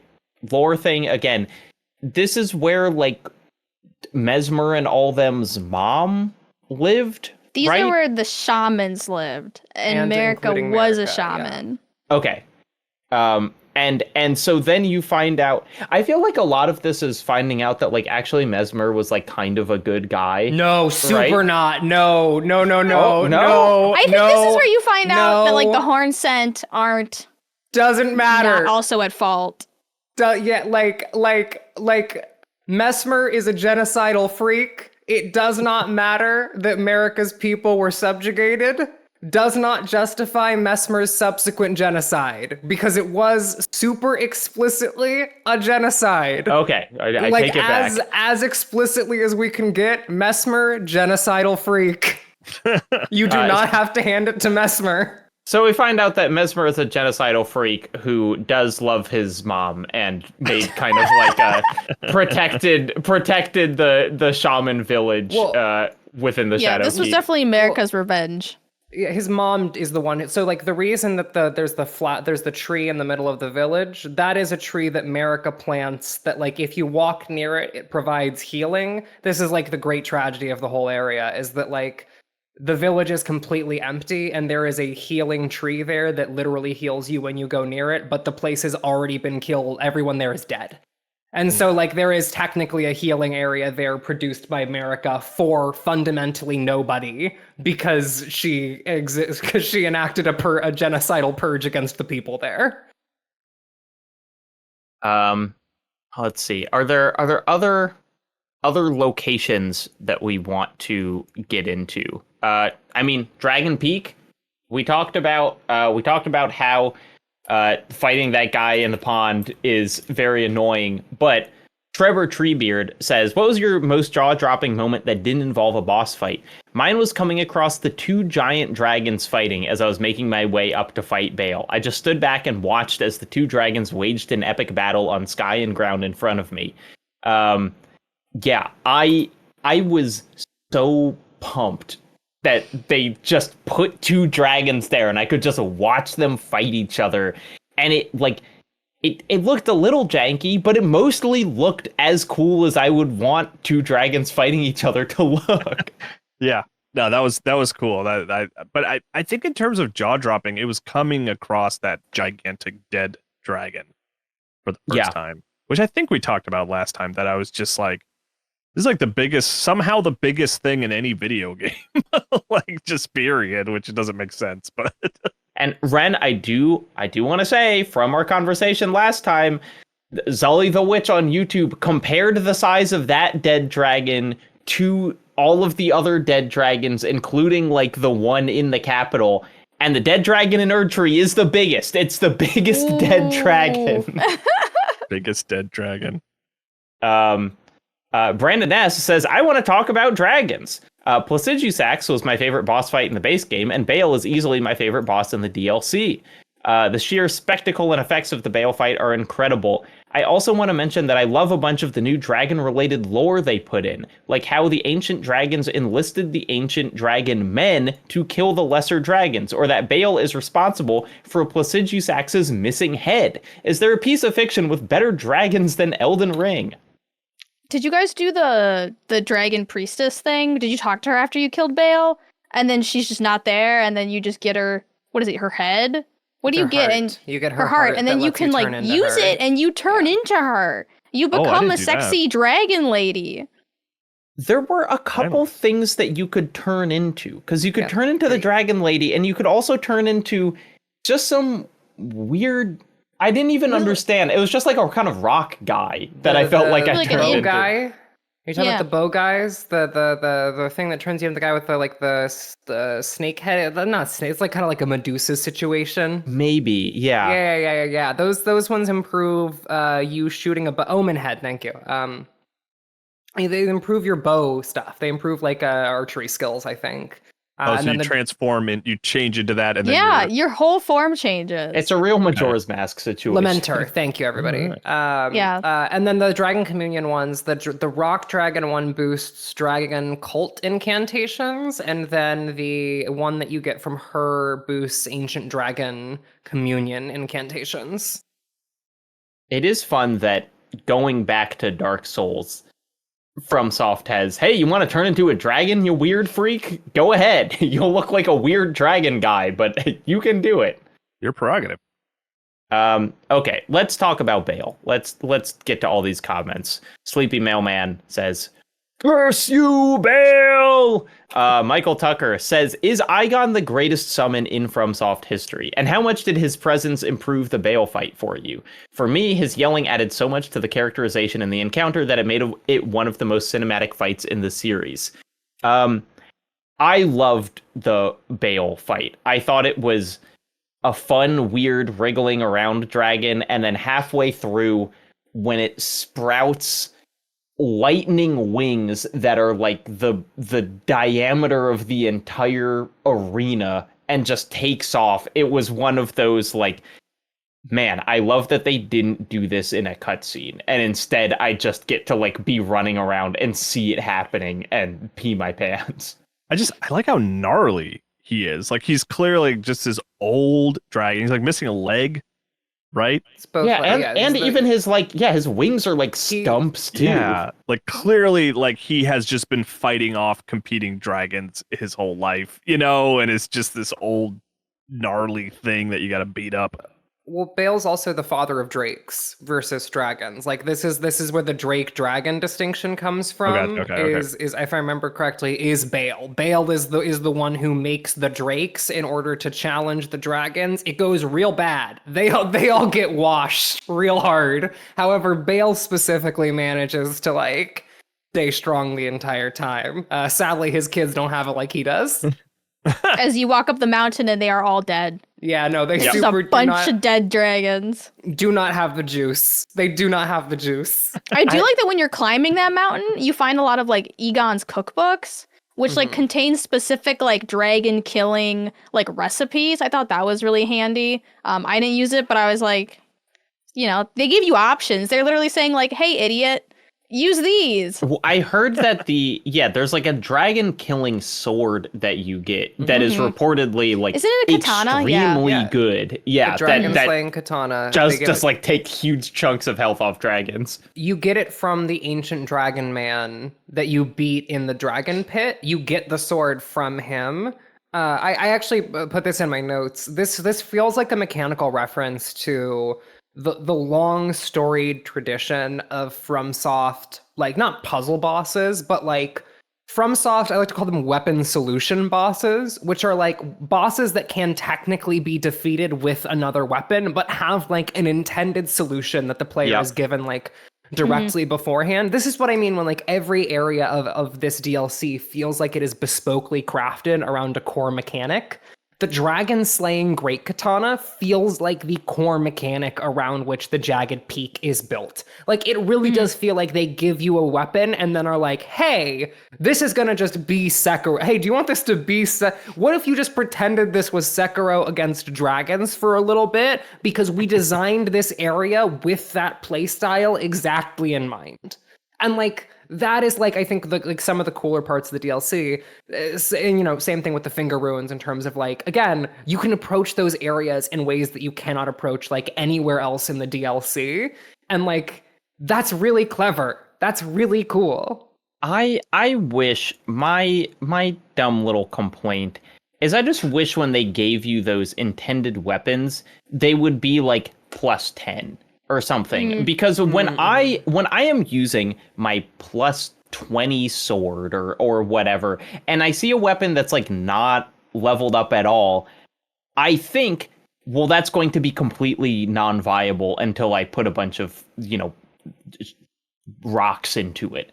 And I think sometimes that's not true, but like when I see a base weapon, I just kind of assume it's useless until I upgrade it. Here's my counterpoint. It's so easy to get rocks. All you gotta do is go to the Palace Approach Road and hit your little L2 button with something with a wide AoE, and then you can buy all the rocks you need. I mean, it's easier. You know, I've got a million like, you know, crystallized souls in my back pocket that I just have to pop open, but I do have to run back and forth a million times in the keep, and it is like, you know, it does like take effort to do the actual upgrading. Wait, what do you... But I will say, like, if you do that, it, like, the boss fight, you cut your time in half. So it's like, do you want to do that? Or do you want to just, like, go ham? Also, you can just do it in bulk. Like, they don't stop you from, like, buying multiple weapons worth of, like... I know, but it's like, I can never remember if I'm supposed to buy, like, 12 of them to level Jacob, up, I or, like, understand. 17. I get it. I understand. I'm only I understand the most. Kyle, you upgraded one weapon and then you were done. I was done. Never coming back here again. Only reacting this way because I upgraded so many weapons for the DLC that I have become intimately familiar with the amount of time that it takes to upgrade a weapon to max. You're like, all right, I need 12 of these, 12 of these, X amount of souls. Just a couple more notes on Bale. Slycut says, at the end of my fight with Bale, I noticed his leg was missing and thought I did it and missed it. Then when I was discussing Bale with a friend, he mentioned loving his design, how he's missing body parts from his fight with Plasigi Sax. I had the same reaction, actually, because the first time I noticed the leg being missing, I was like, oh man, did I cut that off? I must be doing pretty well. And then I, died and went back again. I was like, oh, it's been missing from the I didn't do this. Resnet said the whole build-up with Igor's screaming on the floor, the climb up the mountain, the red lightning that tears through the darkened sky, then Bale appears like a monster from the latest Monster Hunter game. I had such a satisfying time fighting him with my boy Igon, who wore no pants the entire time, by the way. What else to say, but 10 out of 10. It is one of the more memorable fights, for sure. It's so big. The music is so uniformly good that it's hard for me to remember specific tracks from this, but the big gank fight with Lita did have like noticeably good music to me. That one, I like stopped and wrote a note that I was really into that one. Did y'all find the big sunflower? Yeah. Yes. The Shadow Tree avatar. Yeah. This was down. It was down an elevator in the Shadow Keep, which I thought led to a very funny named area, which was Skidoo View, which I know is Shadow View, but Skidoo View is very funny. Fun. Sean Mills said, I want to give a shout out to this Shadow Tree avatar boss for being a fun optional boss with a great design. I was very surprised when it came back to life after killing it, and shocked when it came back a third time. It reminded me of the Guardian 8 fight from Sekiro. Yeah, I loved that. I loved that it was like kind of easy to kill, but you had to do it 3 times. Mm-hmm. And I think the third time it was doing a little of the FromSoft, like, looking kind of pathetic. Like, I think its moveset got a little more fragile looking, and so me beating the hell out of this big sunflower felt really bad. I mean, do you know the other gimmick of that fight? Which is that you have to do the critical hit, or your... Oh, no, I didn't know that. If you don't do a critical hit, it comes back with max health versus coming back with having 30% of its life bar having been reduced already. Oh, that's interesting. I can't remember what I did. I was using, like, the fire sword, and so I was taking just massive chunks of health off it at a time. When you take it down, it goes into a staggered state before dying, no matter what. And like wants you to crit it, and if you don't, it comes back at max health. Well, then I'm sure I did. This is another boss I missed. I'm looking at it now. This looks cool. It's a crazy one, because I didn't expect it to be so fast, and it was like zooming around like a Lightning McQueen. Like it would be like all the way across the arena, and then it would come just like running at you. It was a wild boss fight. Yeah, because you kind of expect it to be like all of the Erdtree avatars, which are just the kind of big, boring, reused bosses. And then, it's not at all. Speaking of a fast boss that comes at you running Kachow, is it Commander Jimmy Gaius? says Commander Gaius is the worst. Yeah, I fought Commander Gaius before they relocated him. I want to say, I don't know if you also did. He was one of the bosses where he got a little bit, I don't know if I'd call it a nerf, but he got a little more of like a fairness balancing. Because if you die to him the first time, the next time you walk through the boss door, he's like really, really close to you and already charging towards you, and you only have like a split second to do anything if you're gonna like get on torrent. You can't summon because he basically like he would pin me against the boss door. My camera would go inside of him. And then his sword would swing around, like, around wildly. I couldn't move. Like, I was literally pinned against the boss door. And then I would just die. So I think that happened, like, more times than not happening. So you're saying they patched it so he has a little more runway to get to you? Yeah, because normally he comes around the corner and, like, you can see him in the distance. But if, he literally starts, like, what felt like 5 feet in front of me, full charge. Okay, yeah, I must have played him post-patch then. He was actually... I would rank him higher in terms of the difficult bosses. For me, I really struggled against him. Yeah, I was lucky enough to just beat him first try, and so I think I did it pre-patch, but I did not have him slamming into me. He did remind me in a way that I enjoyed of Gyobu from Sekiro, who's the guy who like runs at you and screams at the beginning. I do like mounted bosses for that reason. I just saw someone in the chat say trying to dodge him running at me seemed impossible. Don't dodge him. Don't dodge that guy. Don't dodge that guy. Is kind of my tip for that dude. Is I could not have done that fight without the deflecting hard tier. That is when I realized that is the fight for me that I went, oh, cool. The deflecting hard tier is actually like an intended part of the balance for this DLC, because if you roll into that charge attack, you cannot get through the hitbox entirely. There is no way to like roll into or to the side of that charge attack like correctly, to my knowledge, without like doing like a sprint in advance or something. Like that attack really is if you deflect it, you just don't have to. If you just don't have to even worry about it even a little bit. Okay. Did you guys ride torrent? Yeah. I couldn't. Like, I had to get off torrent. Like, I couldn't do enough damage on torrent. Like, if I was riding him. I found it easier to fight him when I wasn't on torrent, because he was so hard to dodge. Even on torrent, like, torrent wasn't fast enough. Like, I couldn't jump over him. I couldn't, like, outrun him on torrent. And then torrent dying would put me in such a stun lock that I would just die moments later. Yeah, so I had to fight him off a torrent. Let's talk about the deflecting hard tier a little bit. Gates of Kel says the deflecting hard tier was an absolutely amazing addition that a bunch of people probably slept on because it was part of the wondrous physic, but it legitimately turns the game into Sekiro, and it was so much fun utilizing guard counters in ways I never did in the base game. Yeah, so this is, you get it from like the first furnace golem, right? Correct. And it is a piece of your wondrous physic, which is weird, and I really wish it was a talisman, but it's part of the wondrous physic where you drink it, and for 5 minutes, which is a pretty long time, you get this ability where basically if you hit block right when an attack hits you, you don't take any damage, no matter what shield you're using. It does very little stamina damage, and then you can do an extra powerful guard counter. And this was a necessary part of the Radahn fight for me. Like, I didn't use it up until then, and then it was the way that I got through. There is a double slash attack that is undodgeable. That is, I believe, people have done the math, frame, like undodgeable if you try and just do normal rolling through it. So it really does feel required. It feels required for there's a couple attacks in the first and second phases that it really does feel like a deflect this or you're done. No, we're still gonna put off Radahn a little bit. Taylor Wagon just says say the word. Just say win.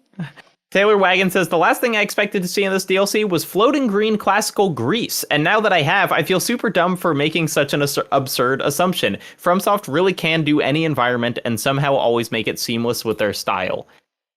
This was a weird part for me because I was wandering around this big area, which is fun floating Greece, before I killed Mesmer, and I kept thinking that there was going to be a place to go from there, but it's not. You just have to kill the scorpion lady and then use Mesmer's fire after her to like burn away the fog or whatever. But I walked around that place in loops for like a good long time because I assumed there would be some way to get from there to the next area. You're like, no stairs? No stairs. And I couldn't find elevator? the map. I loved just finding... Go ahead. No, that area was kind of like maze-like, right? Because you would be going into these like really cavernous buildings that would have multiple levels. And I was looking for my Skidoo fragments in there. And then that's where you find one of the Crucible Knights, who is apparently one of the original or oldest like Crucible Knight. one. And she like turns into a frog?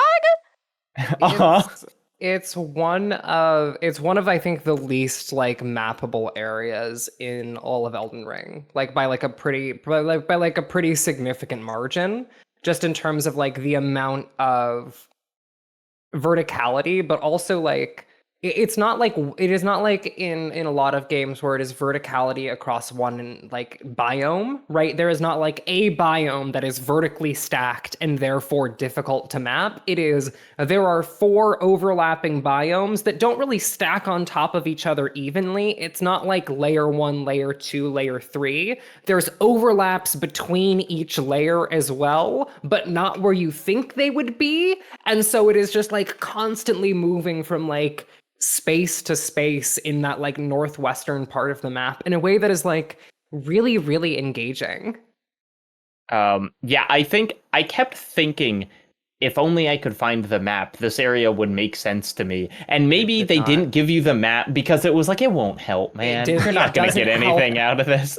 Honestly, it makes it worse. In terms of like when trying to navigate with a map, I would be like, yeah, I definitely know. You know what? I saw the edge of that cliff over there. I know 100%. That's definitely the cliff that I see on this map. I'm sure. And then I get there, and then I look up, and I'm like, oh, there's ceiling too. Oh, yeah. If I looked up to heaven where God lives, then I would have seen that like I actually am beneath 3 layers of plateau. Oops. Erica Anderson says, one of my favorite parts of the DLC was the ancient ruins of Rawa. The whole area was structured like a classic From Software dungeon with elevators and shortcuts, but it was an overworld area, so you could ride Torrent around in it. That's a good point. I could really feel them experimenting and trying to squeeze more interest and intrigue out of what could have just been more of the same. Yeah, it is cool to just kind of the pitch of like, it's like a dungeon, but with Torrent is cool and different enough that it made me going in all of those loops way less frustrating than it would have been otherwise.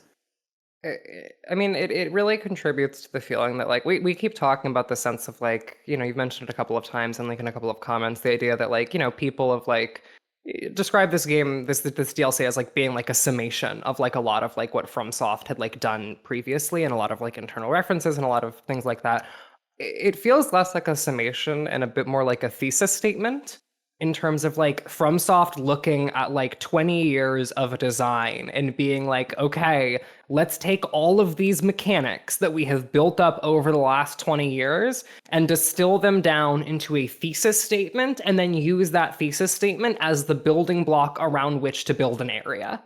And like sometimes that worked and sometimes it didn't, but it has been like consistently interesting. And I think that like dungeon in which you can use Torrent is like one of those like thesis statement distillations that like is, you know, I don't know if it worked all the way for me, but I thought it was cool.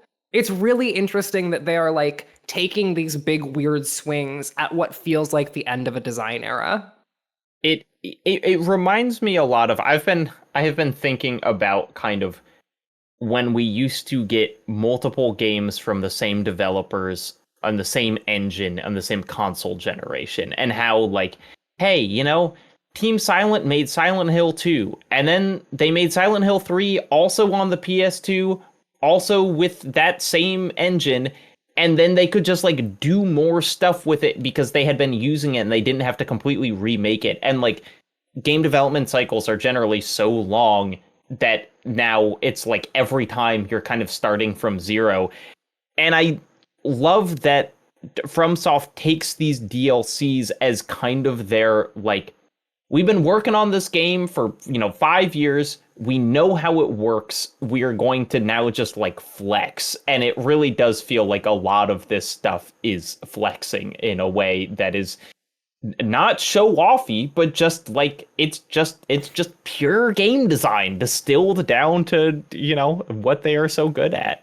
Some of it's show offy. I think they're stunting a little bit. I think they're stunting a little bit. I think they're stunting on us just a little bit. I feel like when they put Dancing Lion there, they said, "Were you complaining about this? Because we could have done it like this." And I said, "Thank you for not doing that because this guy's awful."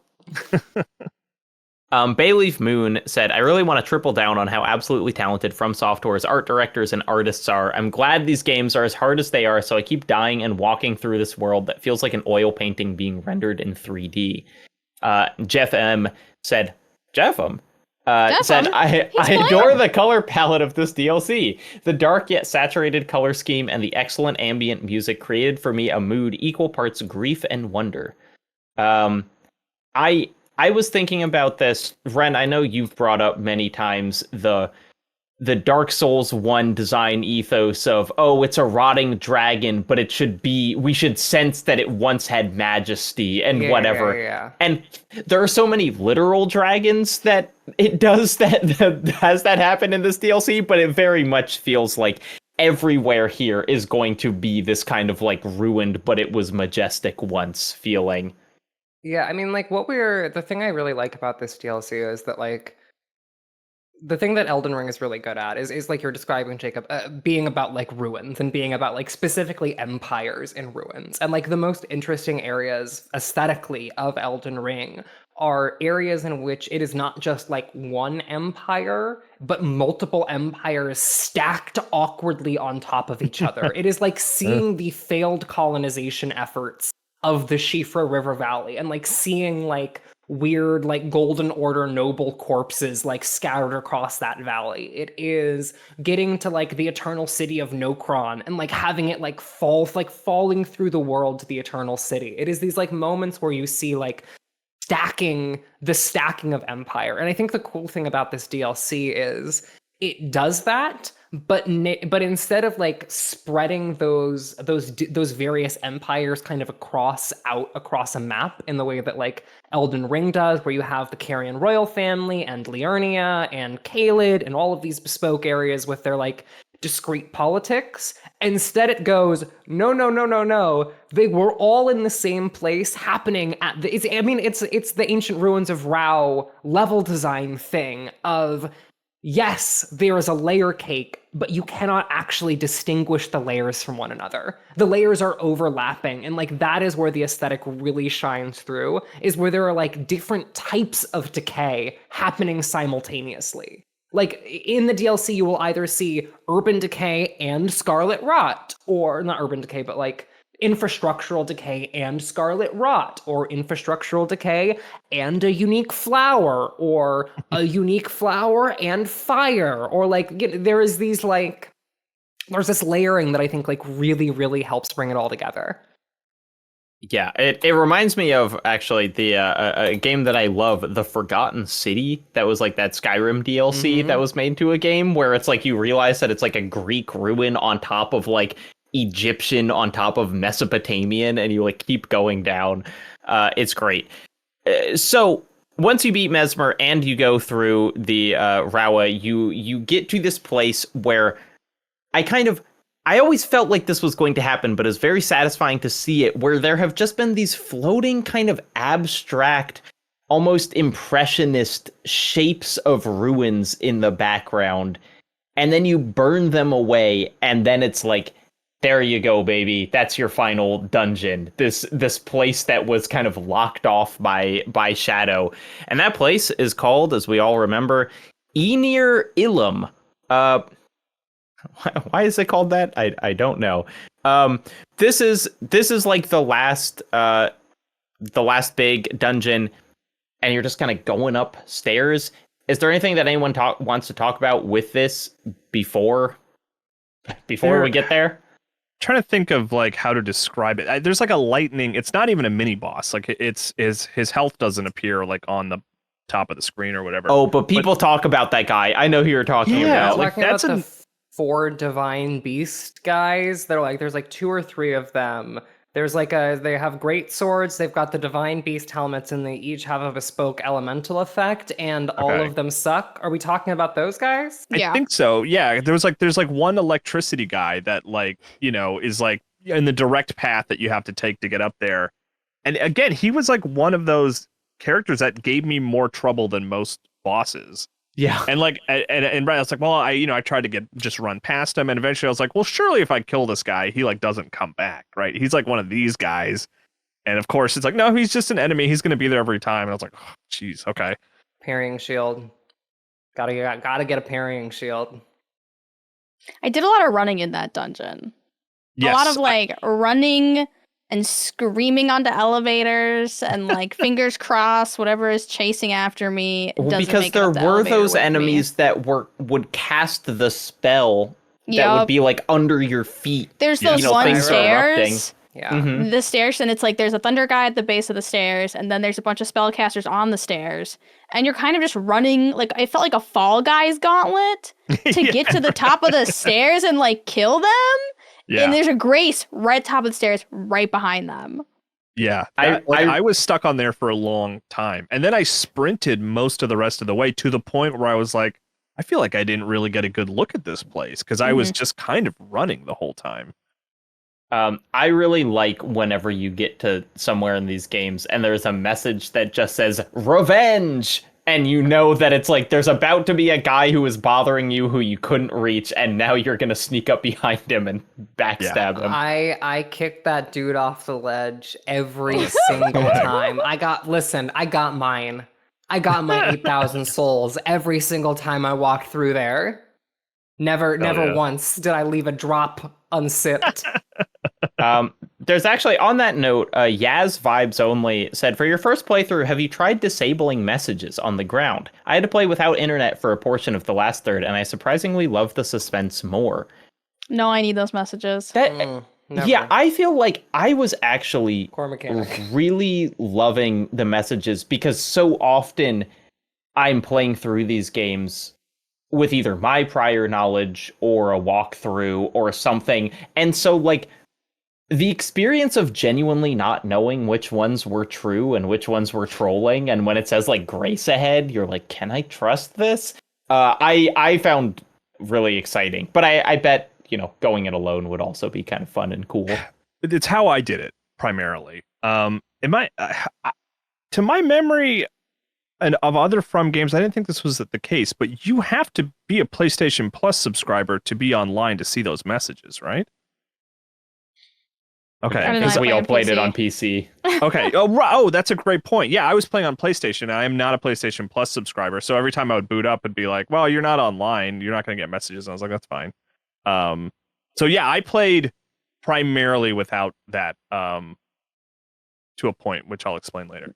That might have been why you were missing some of the optional bosses, is I really think some of those areas are incredibly hard to find if you do not have a message saying like ladder over here. Also, I will say a lot of these like DLC like areas that like the DLC like NPC quest areas that we've been describing that have to be found by gestures are usually found by someone else leaving a message directly in front of the wall showing you what gesture to use and being like, I don't know where to get it. I'm really weird about that stuff because it's like I see the value, and there's even a communal aspect to these games of like having people help you is really satisfying, and getting nice messages like makes you feel like everyone's like getting along and being helpful. But I also just kind of like being offline because I like it. I don't like being reminded that there's like real other people who are on the internet playing the game the same time as me, because it kind of breaks the sort of fiction of the world for me. Like does that make sense? Like it's like if there's some other guy who's just online like running around in a circle, I'm like, oh yeah, there's other people who are playing this video game, where I just like to like pretend I'm in this world without having to acknowledge other people being there. It is well, in the case of Elden Ring specifically, they do actually give you a cop out for that one, which is that like all of the worlds are so like, for example, the time when Tiolier invades you, despite the fact that you see him laying on the ground supposedly like deep in the imbibement, is because like when someone is like invading you, they are like invading you from their world. Like it is like their spirit like coming to get you. And so like all those other people you said, there's parallel worlds. They're already but there. It is frustrating to be like, oh, they're all idiots in these parallel worlds. Yes, like I like that they're like, no, we're contextualizing this. There's a reason why it works like this, and I'm like, yes, please do that. But like, I just see a ghost like spinning around in a circle. I'm like, well, that's Jason from Nevada doing something. I don't know. I love watching people like run by with like the weirdest builds. Like now, because of the pizza cutter build thing that went viral, I just see people running by with those like giant wheels over their shoulder, and I'm like, yeah, buddy, get it. Like, have fun. While we're complaining about things related to kind of the rollout of this, I saw someone tweet, and I fully agreed and like retweeted it, that it is really frustrating that these games now have like the big fancy FMV cutscenes that previously seemed like they would have opened the games are instead being used as the trailers for the games and are not included in the actual thing. I thought that was weird. I thought that they were going to show it. There's like pretty crucial story to like understanding of what Mesmer did. Whoa. That like is only in that story trailer that I didn't watch, and so then it's like I didn't see it, and it's really frustrating. I'm sure that information is kind of in there somewhere, but like even in the VaatiVidya things, he's referencing things that happened in trailers, and I just feel like you shouldn't have to watch a trailer to like understand the story of the game. Yeah. I mean, functionally, the answer to that is there are parallel teams working on those two things, right? So like the promotional team is like finishing up that trailer, and the development team is like, we're making the game. We're not going to take the time to put but I'm just give me an option to watch it in the menu. I agree with you, Jacob. I agree with you. I was more just like potentially explaining why it's that way, but I would have loved to see it integrated. Also, they don't always like the things in the story trailers don't always come out the same in the game for the exact reason that like Kyle is describing. Is like there have been multiple things that have been shown in story trailers that like were just wrong when the game eventually came out. They just weren't correct. There's like stuff like Miquella like the Miquella on torrent, like shit like that, where it just like either never comes up or is just like actively contradicted by like something explicitly stated like in the text as opposed to the paratext. Like I do think that like they have created a weird pseudo-canonicity thing with these like story trailers that I do like think makes them a little bit awkward in terms of like inserting into like the actual game itself. Yeah, and when I tweeted this, Imran Khan, our MinnMax friend, responded and was like, it is also probably that they have a limited budget for the game and then a separate marketing budget. And if they could put this big story trailer in the marketing section rather than the game section, they can like get more money and time to spend on it, which is again, separate teams. But it is just, it's frustrating. And I just don't want to watch ads for games and then feeling like I missed out. Yeah, for sure. Is whatever. All right, we're here. It's time. Let's talk about the final boss, who is, would you believe it, Radahn.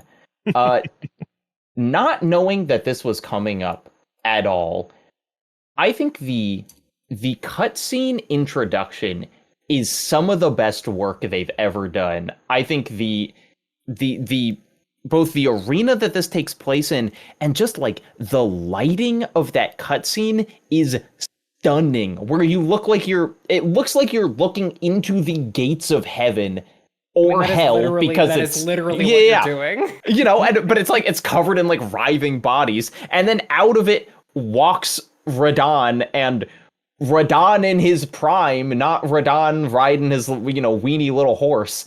Hey, okay, who we kept alive through gravity magic because he loved it so much. That's how you know that it's not really Radon. Because Radon would never abandon his horse to get ridden by a little twink. Like, that's ridiculous. He super would. Again, Radon is not being the no. Listen, here's the thing. One can both be magically charmed by the twink, like magically charmed by the twink, and also not be beating the allegations. Like two things can be true. Let's just start with what Danderson says, which is, please explain your experience with the final boss in very thorough detail. Did you use summons? Did you change your build? How long did it take you? Did you cry? Did you look up the definition of consort, etc.? I went further than looking up the definition of consort. I looked up the Japanese translation. I said, let me get to work. No, they meant what they said. Listen, okay. Oh mine lord brother, I'm caught in the gate of divinity, oh mine lord brother. Okay, tell us, Sarah, what did you find? Okay, guys, so what happened is I show up, right? Ansbach and Toliera there. I'm just like, oh my god, so happy to get to the end of the row with my bros. I can't wait for us to have this magical boss experience. Obviously, it's going to be so much easier for me because I'm going to use summons, and I'm not going to be like everybody else and not use summons. So I summon, and they're outside the boss door.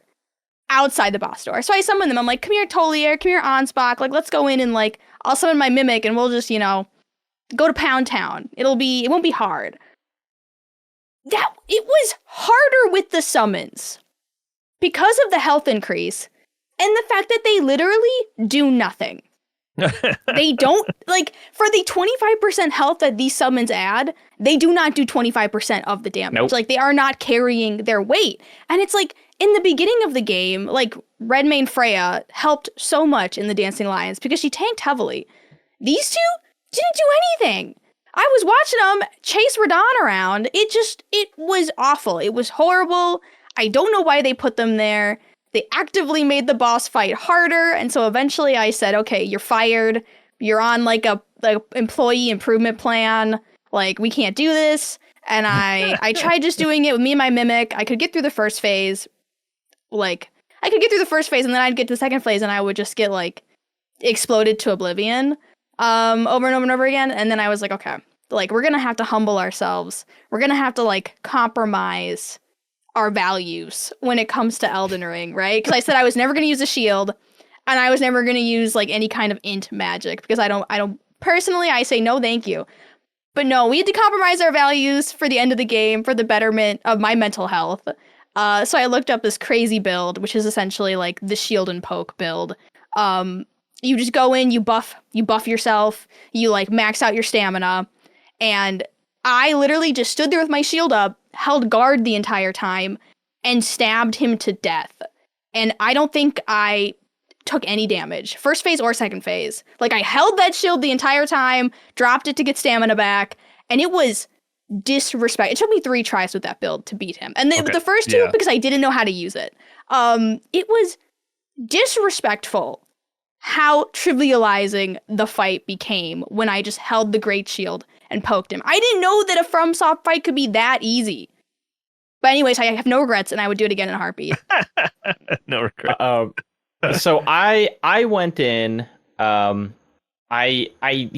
was not, like, hardcore no summons or whatever, but I generally don't like summoning other human players, because it so often happens that I would just bring someone in and they would nuke the boss in, like, a second, and I wouldn't even get to see their moveset or whatever. And so the first many times, the first hours I was fighting this, I was trying to do it with my strength faith build, which was essentially, I'm using a big sword. I'm using my strong Ash of War. I had been using Black Knife Tish, but I switched to the Mimic tier at this point. And I could pretty consistently get past the first phase without that much damage being done. But the second phase was just, it was like my weapons were so slow that if I started a swing and then he decided to start the AoE attack, I just could not get out of the way. Like, I just couldn't run fast enough to get out of the, like, giant explosion. And so eventually what I did was respec into kind of a dex build. I picked up the, what? It's the tiny little poker sword that can inflict both scarlet rot and blood. And poison if you infuse the Anspur rapier. The Anspur rapier. Yeah, so I leveled up that. I also got enough strength to hold a great shield, and I was using the deflecting hard tier. And with that and the mimic tier doing the same thing, we were getting both rot and bleed on him pretty quickly. And then when at the end of the fight, when he jumps into the air and decides to nuke the entire arena, he simply targeted my mimic tier instead of me, and my mimic tier, paid the price, and then I was able to finish him off. But it was like, I think I did it maybe second try with that build, but it was only because I knew all of his attacks from trying it for like hours and hours with my original build. I was in a basically identical position, Jacob, where I played through the first phase with the sword lance two-handed and using the deflecting hard tier for all of my defense. So I have basically memorized that entire like first phase, and then the second phase would begin, and I would eat shit and die. And so to counteract that, after many hours of trying to just live with that fact, I switched to the Dragon Crest Great Shield for the big dive attack where he blows you up. That I used a Great Shield for, because I was not dealing with that. It took out all of my health except for 10%, but I'll take it. Kyle, I know we're all dying to know. I mean, it's not that like complicated. I stuck with my normal weapons and the mimic tier. And then my big secret weapon, quote unquote, is the Stormblade Ash, which is just like it's just a pretty fast attack that just sends like a tornado directly at whatever you're locked onto. And I could just kind of hammer that and like would just use that over and over and over. And I mean, it was dozens of tries, with me. And I actually didn't have people that I could call in front of the boss door. I don't know if that was just because I don't think I did either. I think I didn't finish the quests. Okay. Well, they weren't useful anyways, so yeah, it didn't matter. But I even took a handful of tries to sort of like run around the map and be like, is there someone in here that I can call? But that didn't seem to be the case either.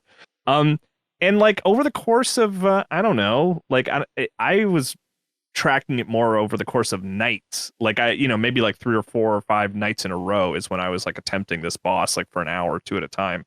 And the best I did is like I would get him down to like 20 or 30%, but usually my mimic tier would be dead, and usually that meteor attack would kill me. What were we gonna say, right? I was just gonna ask, how much damage did you like for context? How much damage does a hit of Kyle's cool sword do? Well, I'm using the Stormblade Ash, and I don't know. It's been a while now. I feel like I could get him down to that second phase if I hit him like with 15 Stormblades or something like that. I don't know if that's helpful or puts it in any. Sorry, by 15, do you mean you're using the Ash 15 times? Yeah, just like hammering the left trigger. 15 hit of the Ash. I would hit him 15 times, and then it would go to like, and I could do like 3 or 4 hits at a time before I had to roll out of the way. I feel like am I making sense? Am I using the wrong terms here? No, you're totally fine. It's just that you're giving these damage numbers through like several layers of obfuscation. I don't know what the actual number was.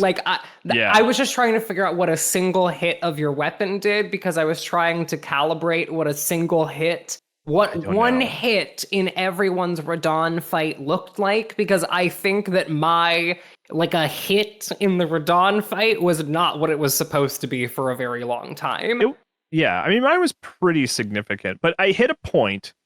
I kind of have like this like unofficial rule when I'm playing From games where it's like, if I'm just like not making progress and I'm not having fun, right? Then I will call people in. and I'd be like, I want some help because I'm just not enjoying this anymore. You know, it's like the third night, and I'm like, I'm hating this. So what I had to do was I had to sign up for PlayStation Plus. I had to buy a month of PlayStation Plus.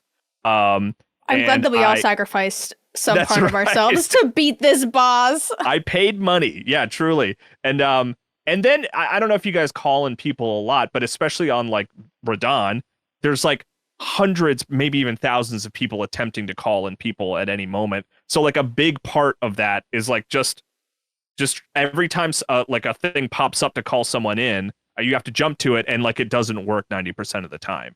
So like it's like a quick time event where you're like, oh, let me try this. Nope. And I got I got two people in with me, and they weren't like crazy overpowered, right, Jacob? They weren't like nuclear weapons, like you were saying. But the thing that they did was they just distracted Radon. Like he just split his attention among us three.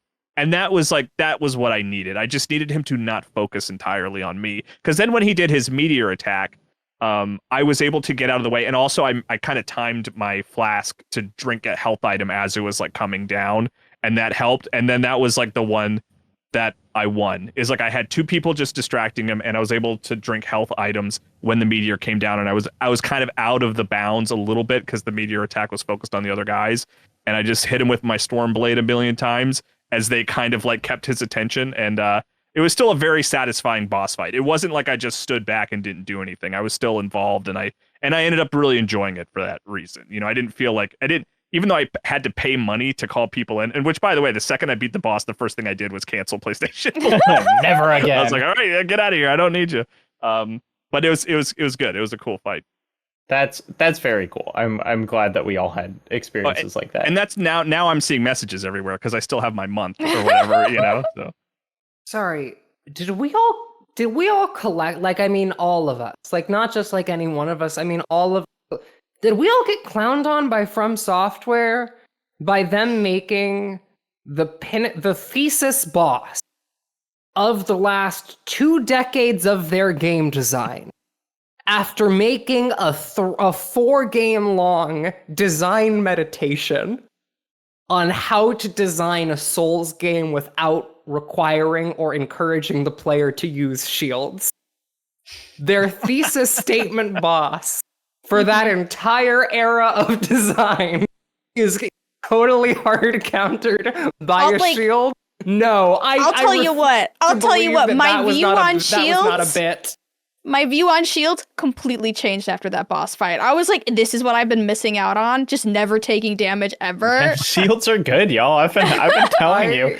I love the idea of Miyazaki's final statement being, actually, maybe shields rock. Maybe you should engender passivity. Maybe that's a good thing. I mean, maybe we should engender passivity may in fact be the thesis of Shadow of the Erdtree as a text. So... Mr. Jaco12 says, earlier in the year, I was having a hard time getting back into Elden Ring in order to prep for the DLC. Elden Ring is a great game that I enjoy while playing, and ultimately, I feel the same about the DLC. However, on the final boss, I died, and the game bugged, and my mimic survived for an additional 15 to 20 seconds to win the fight. As soon as the final cutscene ended, I reverted to my feelings from earlier in the year, and I don't know if I'll ever boot the game up again. The guy at the bottom, we were talking about him earlier, the bottom of the coffin area. Yeah, that fight happened. It happened that way with me too, where I died. Kyle, you posted that clip, right? Yeah. I watched that. It was very funny. Yeah, hey. I don't know if that's a bug, so you just get degrees, though. you know? I still won the fight. Well, I think they were saying that it lasted longer than it should have. Right. That feels like you got cheated. Yeah, for sure. Brady G says, I wish it was more feasible to summon Ansbach in the final fight, but summoning him made the boss so much harder with so much more HP. His opening words, a pleasure to see you after all this time, but those remains do not belong to you. Lord Moog will have his dignity. And his final words, righteous tarnish to become our new lord, a lord not for gods, but for men, might be some of my favorite dialogue in the game. But alas, after throwing myself against the boss for hours, I always got farther without him, and when I finally beat him without summoning Ansbach, I found him dead in the arena after the battle. Yeah, you literally just dialogue. turn around, and both Ansbach and Tolier, if you have him, are slumped against the wall with their items. And you're like, okay, well, when did that happen? So I guess by the way, I talk... don't know if this is helpful at all, but it was you got in my head, Renata, where I looked up because I saved like footage of me beating the boss, and it looked like every Stormblade attack I did was about 900 damage. I don't know if that helps in any way, sort of reference. 900. Okay, that is about what my like R1 light attack with like the two-handed sword lance, which is a pretty slow attack. See, I could do 3 of those, like 1, 2, 3, and then like get out of the way. So that's like 900 for each of those. Probably one of those. So like what I was doing though with that fight was just guard counters. Like most of the Radahn fight was accepting that I was going to be taking at least like, I mean, like when I was like really trying to like get through phase 1 and just like rush it, most of the time I was like, I would like get hit. I would deflect the first hit, then guard counter it and accept just tanking the second, deflect the third, guard counter, take the fourth, and then deflect and guard counter the fifth, which just meant that like the blow trading, actually it creates a very like well choreographed well choreographed fight, because it's just a constant back and forth of just like chunking health out of each other. It's not about how hard you can hit, it's about how hard you can get hit and keep coming. That is exactly what my character shifted into during that fight.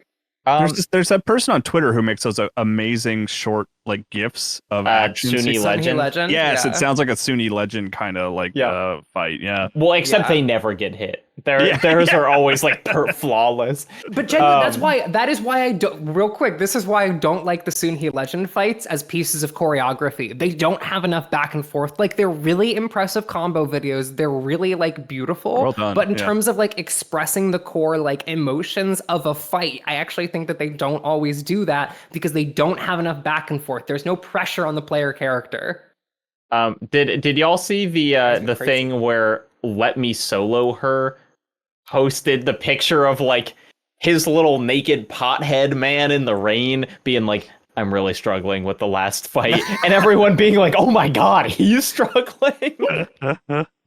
I like that when you could tell when people started hitting this boss fight, because like the memes on the internet just started shifting, and you could see people just start to like fall apart a little bit, you know, like the people who really like picked up this DLC and they were like, I'm on New Game Plus 7 and I've been prepping for, but it seems like it's humbled everyone. I mean, what I really liked about it is that I acknowledge that having super hard optional bosses is probably in most cases like better game design, because everyone can finish the final boss, and then if you really want, you can go fight like, you know, Ruby Weapon in Final Fantasy VII or something. But like I loved that I got to this boss. I tried it like once and I was like, I need to finish every other thing in this DLC to make me strong enough to like even have a chance. It was kind of fun to feel that push to be like, I need to do all the other content because like I need to be as good as I possibly can be for this thing. I don't want to spend too much time revealing the thesis of a project that I am currently quietly working on. However, I will say that I think one of the interesting things about this DLC is that like there are two core tenets really of like Elden Ring's like theory, like Elden Ring, the world of Elden, the Golden Order's theory of how the world works is based on two fundamental laws. The law of causality, which is the idea that our choices branch out, and as we make decisions, like the world expands and like their greater possibility space opens up over time. And the law of regression, which is that all things aim to, at the end, like eventually return to the original undifferentiated whole. So there is this kind of branching out and like a constantly branching out and returning. That is like what the Golden Order, that is how the Golden Order believes the world works. This is also, coincidentally, the logic of Empire. It's not a coincidence, it's the thesis of the game. However, one of the things that I find really interesting about like Radahn and really interesting about like the structure of this DLC is we can kind of think about the structure of Shadow of the Erdtree as kind of a mechanical instantiation of this like law of regression, of this like consolidation of if you are going to fight Radahn, you are going to have consolidated and like reconsolidated all of the scattered fragments of the Shadow Tree. You will have had to have retraced Miquella's steps. You will have had to have found every item, pushed your build to its absolute limit, found every single object, and learned every system to its like utmost in order to be able to get through this boss. It requires everything at once. And like, that is regression. It is the undifferentiated whole that requires you to like do everything at the end of the game. And like that person is the literal physical manifestation of a new world order. Is this like physical embodiment? I mean, like Radon is the guy who holds back the stars, who holds back history itself. The literal embodiment of Empire's stands in front of you and then says, use every one of my tools to beat me. And then you do it. Like, it rocks. It's so good. I really look forward to reading or seeing that video or whatever when it's done. There's no way of knowing. Here's a question. When he does that attack, that's like the gravity ring suck in, how the hell do you avoid that? Like, it does... You dodge it. But it happens so fast. That was the one attack that I could never. Just keep hitting that circle button. I don't know. You guys are probably playing on Xbox controllers, I assume, or something. But yeah, just jam circle a bunch. Just keep. Yeah, I found that if I just went back far enough, I could maybe like get out of it in time. You can also deflect it. Oh. Huh. Yeah, I think it was like 1 out of every 4 I would dodge it properly, but you could roll away from it. But it was the window was weird. I never quite figured it out. Yeah, level 1 says. Sorry, I was coughing for unknown reasons. Level 1 says, "What did you make of all the discourse surrounding Radon's perceived unfairness? How much of it would you attribute to frustration and as part of the process? And how much is criticism you'd agree with? I feel like the prevailing sentiment went from impossible to dodge to visual clutter to it's hard but super rewarding in the span of 2 weeks. Waterfall dance level discourse. For me, Radon was the first boss that encouraged me to consider what direction to roll in for every single attack. When I finally got it down, I felt like I just ascended to a higher state of being." Personally, I felt the same way that I felt about the Millennia fight with this, which is I had a great time. I was actually okay with all of its bullshit.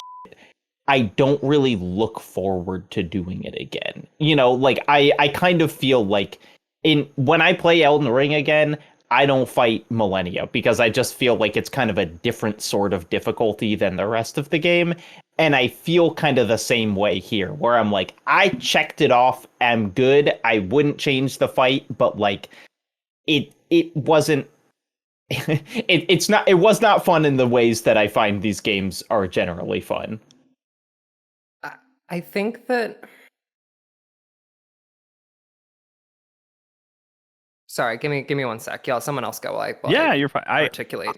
I was surprised by people seemingly being overly frustrated by it because it seemed.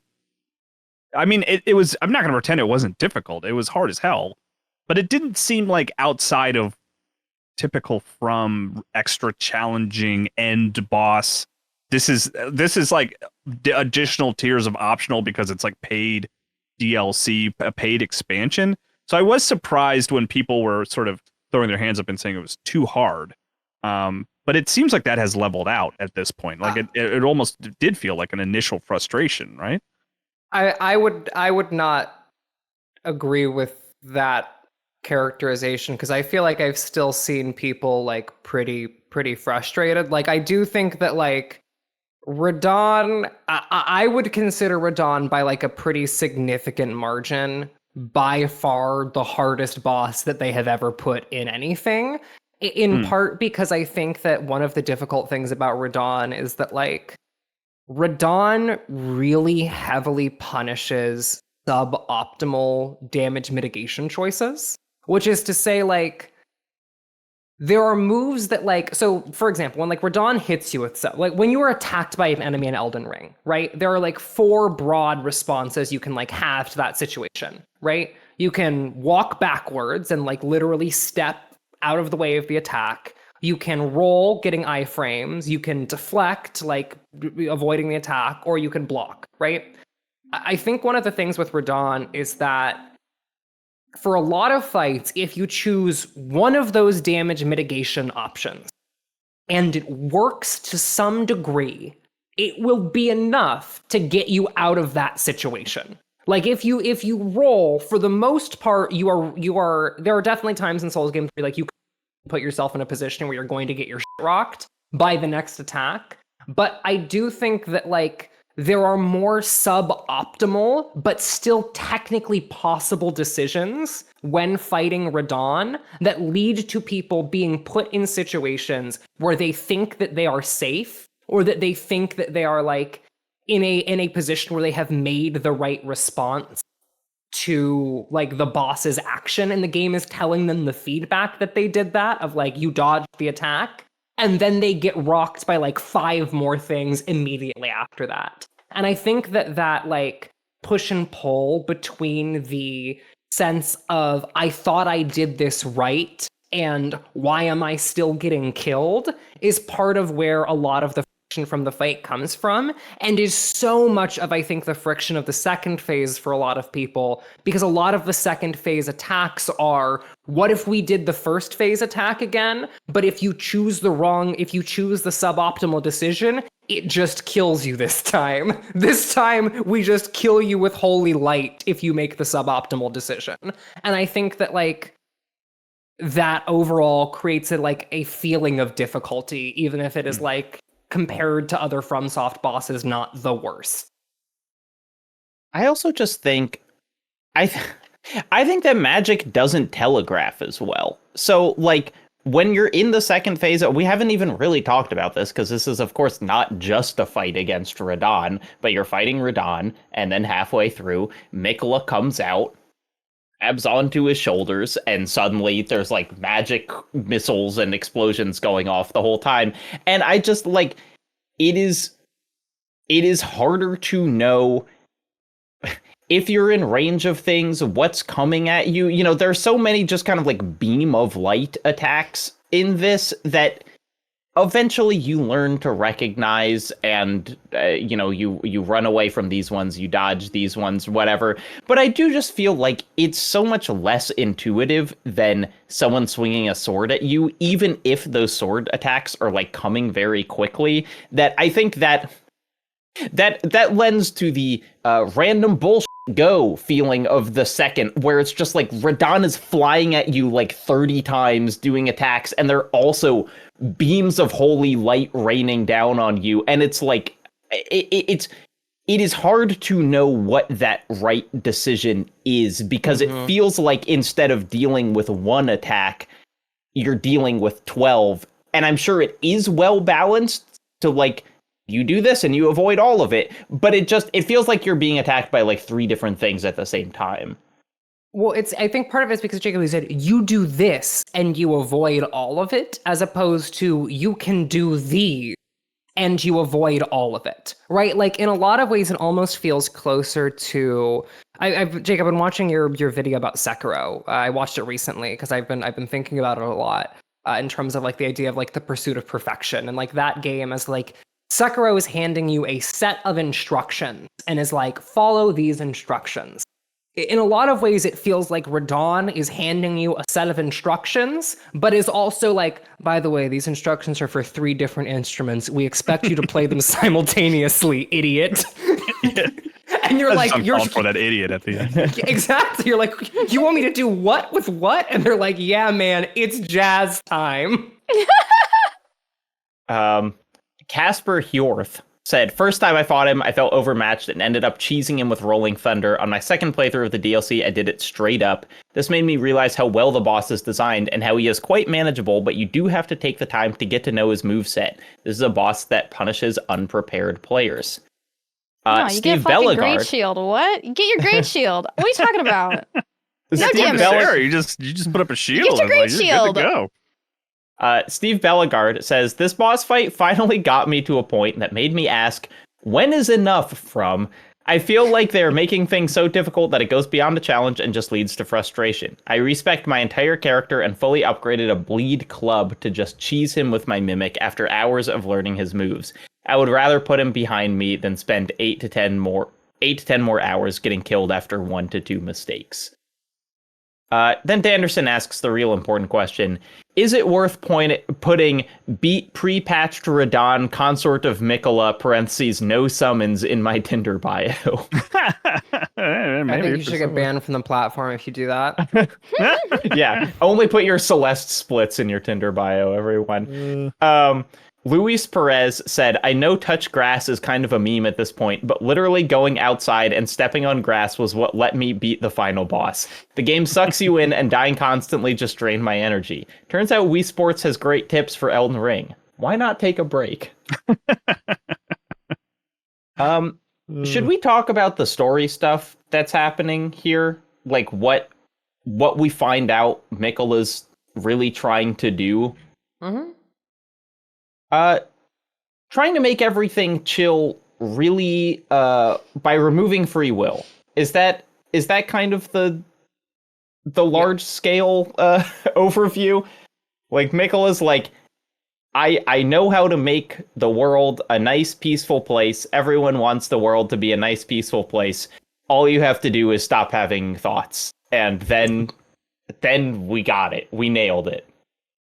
Yeah, pretty much. It is like Mikola's age passion is also a like age in which like everyone is kind of subject to Mikola's will and desire, and yeah, kind of in ways that are like fundamentally out of his control as they are intentional, and it's like that is like kind of the problem is that like this is a doomed venture from the jump, like. Kind of like the thing that I've been thinking a lot about with like every single like character that we interact with, every one of the demigods in Elden Ring is like absolutely cursed and utterly doomed from the jump. Like these are permanent outcomes getting absolutely owned. What do we make? What is kind of the relevance then of Mikola cutting himself apart over the course of the map? Like, what do you think is the kind of the metaphor that we're supposed to read into that of like, you know, abandoning basically all the parts of himself in pursuit of this goal? Is it kind of him ultimately losing the, you know, the thing that would allow him to do good? I don't know. I don't quite know how to read it. Well, I mean, I have a reading of it, but that personally, I think part of what Mikola is doing is like using the image of, and this is not a bit here. I need you to walk with me here into the Valley of Shadow. Come with me, everybody. Come into my shadow realm, where I tell you about the social function of the twink. which is that I think what they're doing with Mikola is that like in the course of a lot of like Western fiction, like a lot of Western fantasy over the last like several thousand years, but really upticking since the late 19th century, we have the twink as both like a feminine masculinity that is tied to like the way that empire believes that it is supposed to exist. Like the British dandy as like a little fancy lad, like the British dandy ends up filtering into the twink, and like all of that gets tied up in British masculinity because the dandy was originally like an expression of like, look at how fancy these British boys are. Look at how fancy and masculine these British boys are.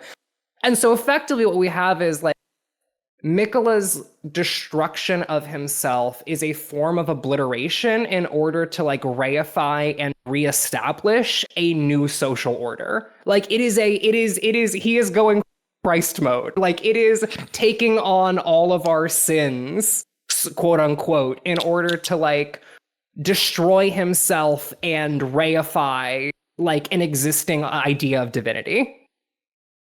That is what I think Miquella is doing. That is what I think like thematically is going on, is Miquella like shedding all of these parts of himself as like a form of self-obliteration.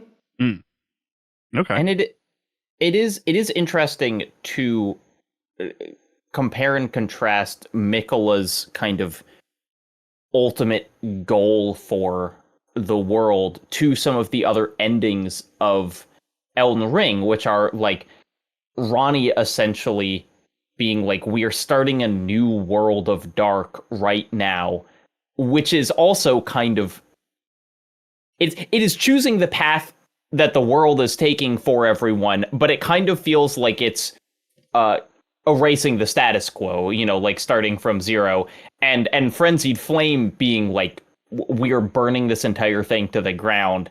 And both of those are kind of equally, they are more revolutionary changes, because Miquella has kind of, the good intentions are being forcibly pushed on everyone in a way that I feel like the other endings are not quite, other than like the Golden Order, I guess. Well, I mean, they're all empires. Like, they are all their own empire. Like, the Stars, still an empire. The Age of the Duskborn, still an empire. Like, there is no way to end Elden Ring Frenzy ending that does not, I mean, I guess the Fracture ending technically, but that's like saying that like when Rome was falling apart, it was empire, which like, yes, it was. But like, there is no result that does not leave you with a new empire at the end of Elden Ring. It is like, I think the game's like core pessimism is that it believes that nothing else is possible. Spencer Botine writes, you can buy Consort Radahn's helmet from the Round Table Finger Reader after defeating him. The description says, when Melania, Blade of Miquella, let the rot flower blossom in Aeonia, Radahn heard a murmur in his ear. Miquella awaits thee, O promised consort. This is a callback to the Game Awards 2021 story trailer, the only reference we have for Melania whispering in his ear in the battle. One of the few remaining mysteries was why Melania marched south after the shadowing, as it wasn't for Great Runes. Now we know she was enacting Miquella's will to force the vow Radahn had made. That was not from Spencer Botine. That was from Harrison Holt McHale. Interesting. Yeah. I apologize for everyone for not getting to all the comments. Ronan says real quick, could have used more larval tears. I agree. I found one that was weirdly another color. That was another kind of larval tear. I had a ghosty one. I was like, what's the difference here? Those there's a ton of them in the DLC. There's like 10 of them. They're like everywhere. They're just really? Around the world map. You can just only see them at night. What? And the way that they work in the DLC. That makes sense because it was like a ghosty one. Yeah, they're around gravestones. So if you find like a blue glowing gravestone in the middle of the night, that is one of the gravestones. What do they do? I've certainly picked up a lot of these. Kyle, they're for respecking your build. I don't know anything about that. Sean S. says, I absolutely love the DLC. It locked in Elden Ring as my favorite FromSoft game. On my Elden Ring high, I went back and replayed Bloodborne and Dark Souls 3 for a bit. While they're both great games, they didn't satisfy me in the same way. I'm sure issues like no jump button won't come back in future Souls games, but my big issue is the linearity. I can't imagine FromSoft making a linear Souls game in the future, especially if their goal is to make something better than Elden Ring. What do you guys think about the future of Souls games? Yeah, I think they can make a linear game again. They can make a linear game. They can and will be completely fine. I mean, you know, they made a linear ass game with Armored Core. Genuinely, I mean, I would feel like it's a step back if they were Rails. I mean, I think I would. You know, I maybe I wouldn't. It's not like they don't know what they're doing. Like they're more linear games are exquisitely designed. But I think I would feel sort of like there were walls around me at a certain point, you know? I don't know. I mean, I can't really say until I'm playing this theoretical game, but I don't know. Sarah, could you go back to doing things in a straight line? I mean, I think I do. I mean, I liked, what I played of like Dark Souls 3. But I think I liked the freedom of Elden Ring to be like, this area is too hard. Let me go back and see if there's any easier areas first. Like, I didn't feel so trapped, when I came up against a wall. So I think I would still be okay playing the linear games, but my preference is more toward the Elden Ring style, I think. My assumption is if they made a linear game again, it would be more of, I mean, again, Armored Core is linear, but like it would be more of a Sekiro of like, we're gonna give you one way to play that's extremely focused to go along with the focused game design, rather than the kind of Dark Souls thing of like, oh, you got like 20 weapons, but you are gonna kind of do this in a similar order each time. And it's worth noting, all of those games are pretty open. You can do Dark Souls 1 and 2 and Demon Souls in a lot of orders. Dark Souls 3 is more linear, but like, you still got a lot of options in those games. Yeah, I mean, it probably surprises no one that after Elden Ring, like Sekiro is a close second for me because it is so much more focused. Like, yeah, I don't even need a character creator, frankly. Like, like which it might be crazy, but it's like I want your artist to design a really cool looking character for me to play as. I don't really want to mess with sliders. I'm not an artist, I mean, also like Lies of P came out like last year. Like which I enjoyed. Yeah. Like FromSoft did not make Lies of P, but like it is not as if like the minute you make like an open world game, you're instantly like Men in Black, stripped of your knowledge of how to build a level. Yeah. Like I really do think that they will be fine, and also I think that like, I don't know, like even Miyazaki himself has made it very clear in interviews that like they're not like the studio is not particularly interested in repeating the same things over and over and over again in terms of like design ethos and approach, because it has historically failed when they have done so. And so like I would completely believe that we see another like really like if we saw another linear action game from them, or like like Jacob pointed out, none of these games have ever been like linear in the way that we often use that term. FromSoft has not really done that in like a really, really long time. And to be clear, like I said, I'm more speaking from the player perspective. Like in the same way that I bounced off Armored Core, their next game, like if it's going to be more linear, I think I'm going to butt up against it a little bit. I think I just will as a player. I'm not going to be like, this is bad. But I wonder if I will get as invested as I did in Elden Ring. Yeah, I mean, I genuinely hope.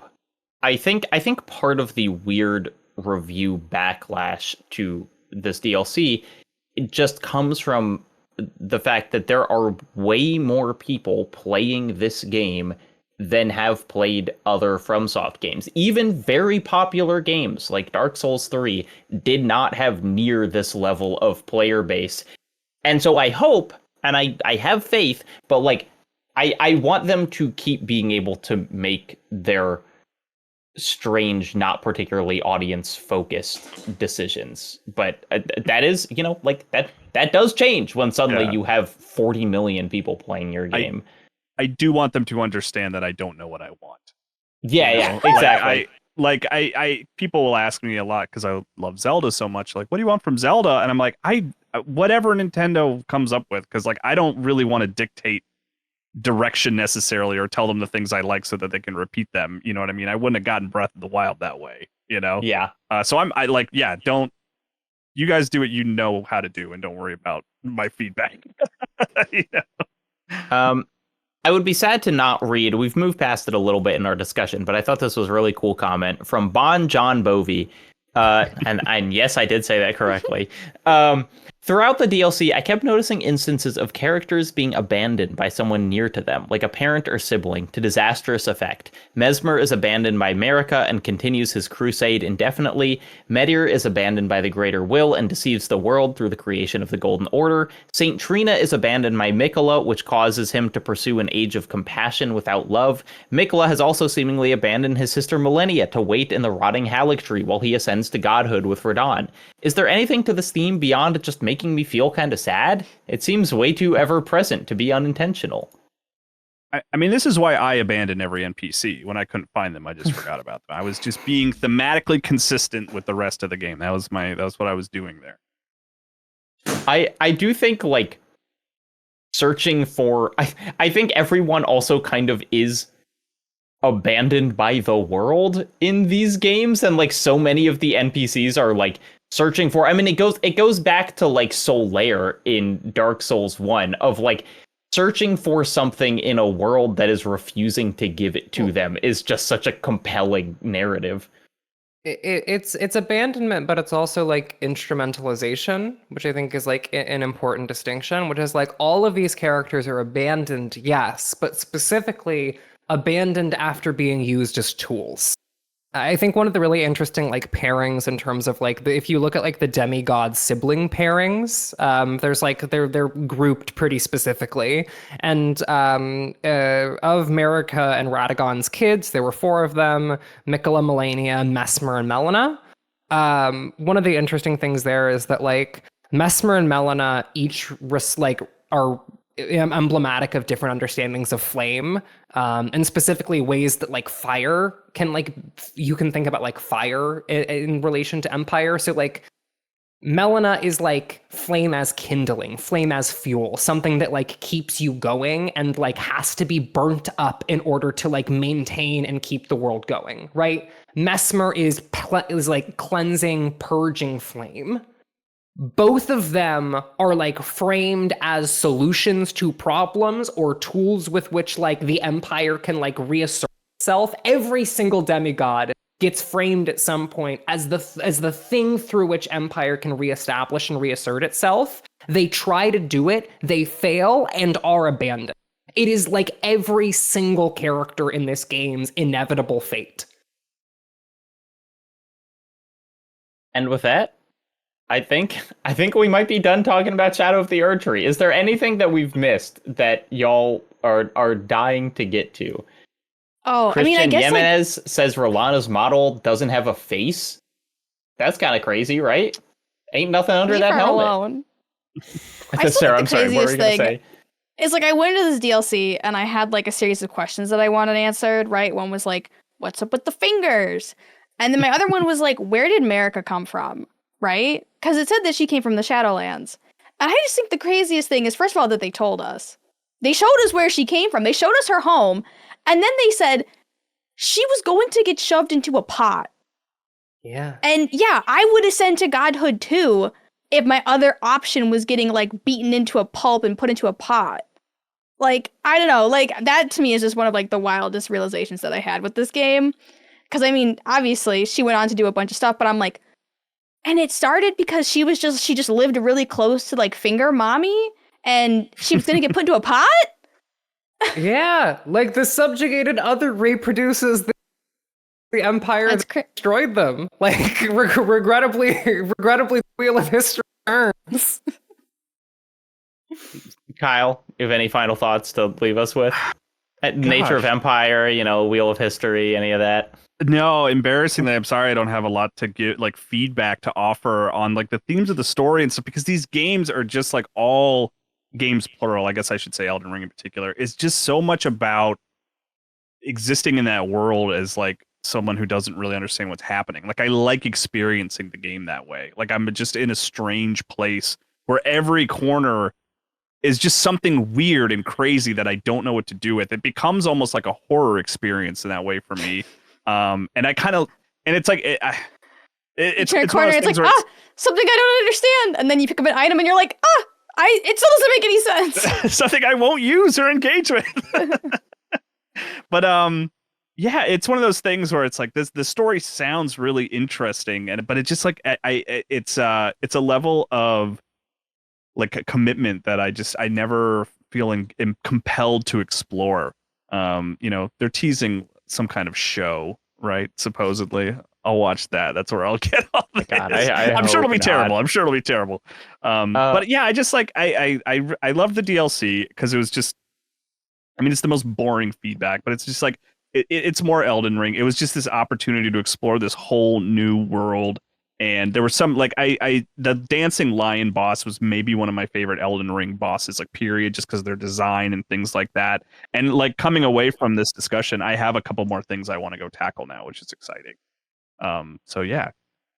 Yeah, I do think that it's really cool that what is presumably the last bit of Elden Ring stuff that we're going to get, like the final.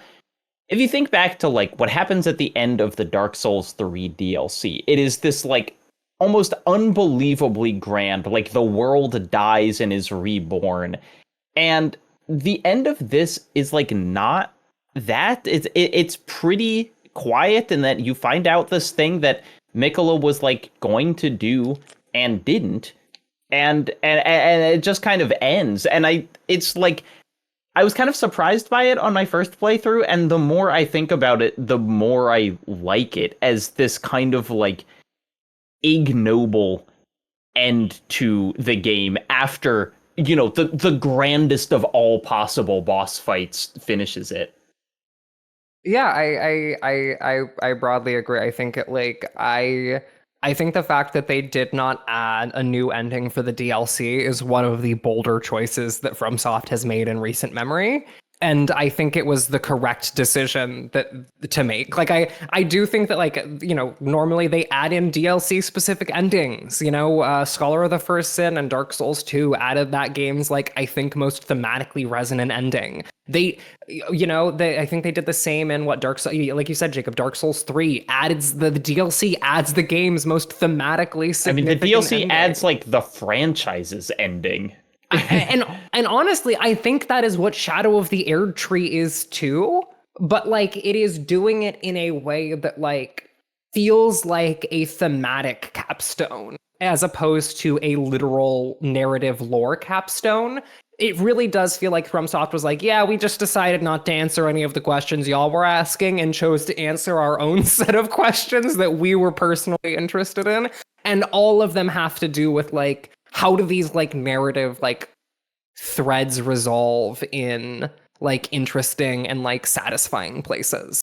And I think that like, honestly, for me, for this DLC, it is like more hits than misses in terms of like creating something like thematically cohesive if presented in a way that is actively hostile to those interpretations.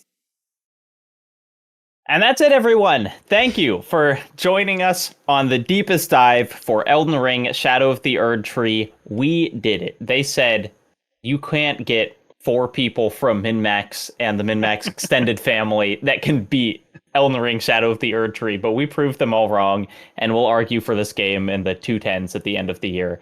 Yeah, I think so. Renata, thank you so much for being our FromSoft correspondent and explainer. If people liked hearing you talk, which I assume they did because you're one of the best parts of these, where else can they find your work? You can find me on, I guess, one sec, let me see what the actual URL for my YouTube account is. Okay, cool. It's youtube.com/@Ren or Raven, RENORRAVEN, if you would like to see my video essay about Elden Ring and mapping. Soon it will be joined by a video about twinks, just called Why You Want That Twink Obliterated. Don't steal that head, or I'll kill you. I'll find you if you steal that video title. I'll get you. Everyone's trying to make that video, but remember, you can't. You heard it here first. Sarah, is there anywhere else that you want people to go? Yeah, if you want to watch me kill Radon in 3 tries with a great shield, you can check out my Twitch channel at Sarahpods, where he gets absolutely disrespected. Kyle, Game Informer unveiled a new trailer or a new cover recently. That's pretty cool. Yeah, Casting and Frank Stone's on the cover right now. Subscribe.gameinformer.com. I'm technically still on social media platforms. Sure. I still check in there sometimes. All right, and I've got a YouTube channel and a podcast called Something Rotten if you liked hearing me talk. Thank you all for listening. Remember to join the Patreon if you want truly endless free Xbox codes before the end of July, that is. And until next time, we'll see ya. Stay maidenless out there. Did you know that you can more than double the amount of podcasts from MinnMax every single week by supporting us at the $5 tier on Patreon? You don't have to listen through the browser or anything dumb like that. You'll get access to a private RSS feed if you support us on Patreon. You put it in your favorite podcast app, and then bam, you can listen to our weekly bonus podcast Party Chat, the podcast versions of The Deepest Dives, MinnMax interviews, Max spoilers, and you get the MinnMax Show podcast a day earlier than everybody else. So please help support independent games media. Head over to patreon.com/MinnMax with 2 N's.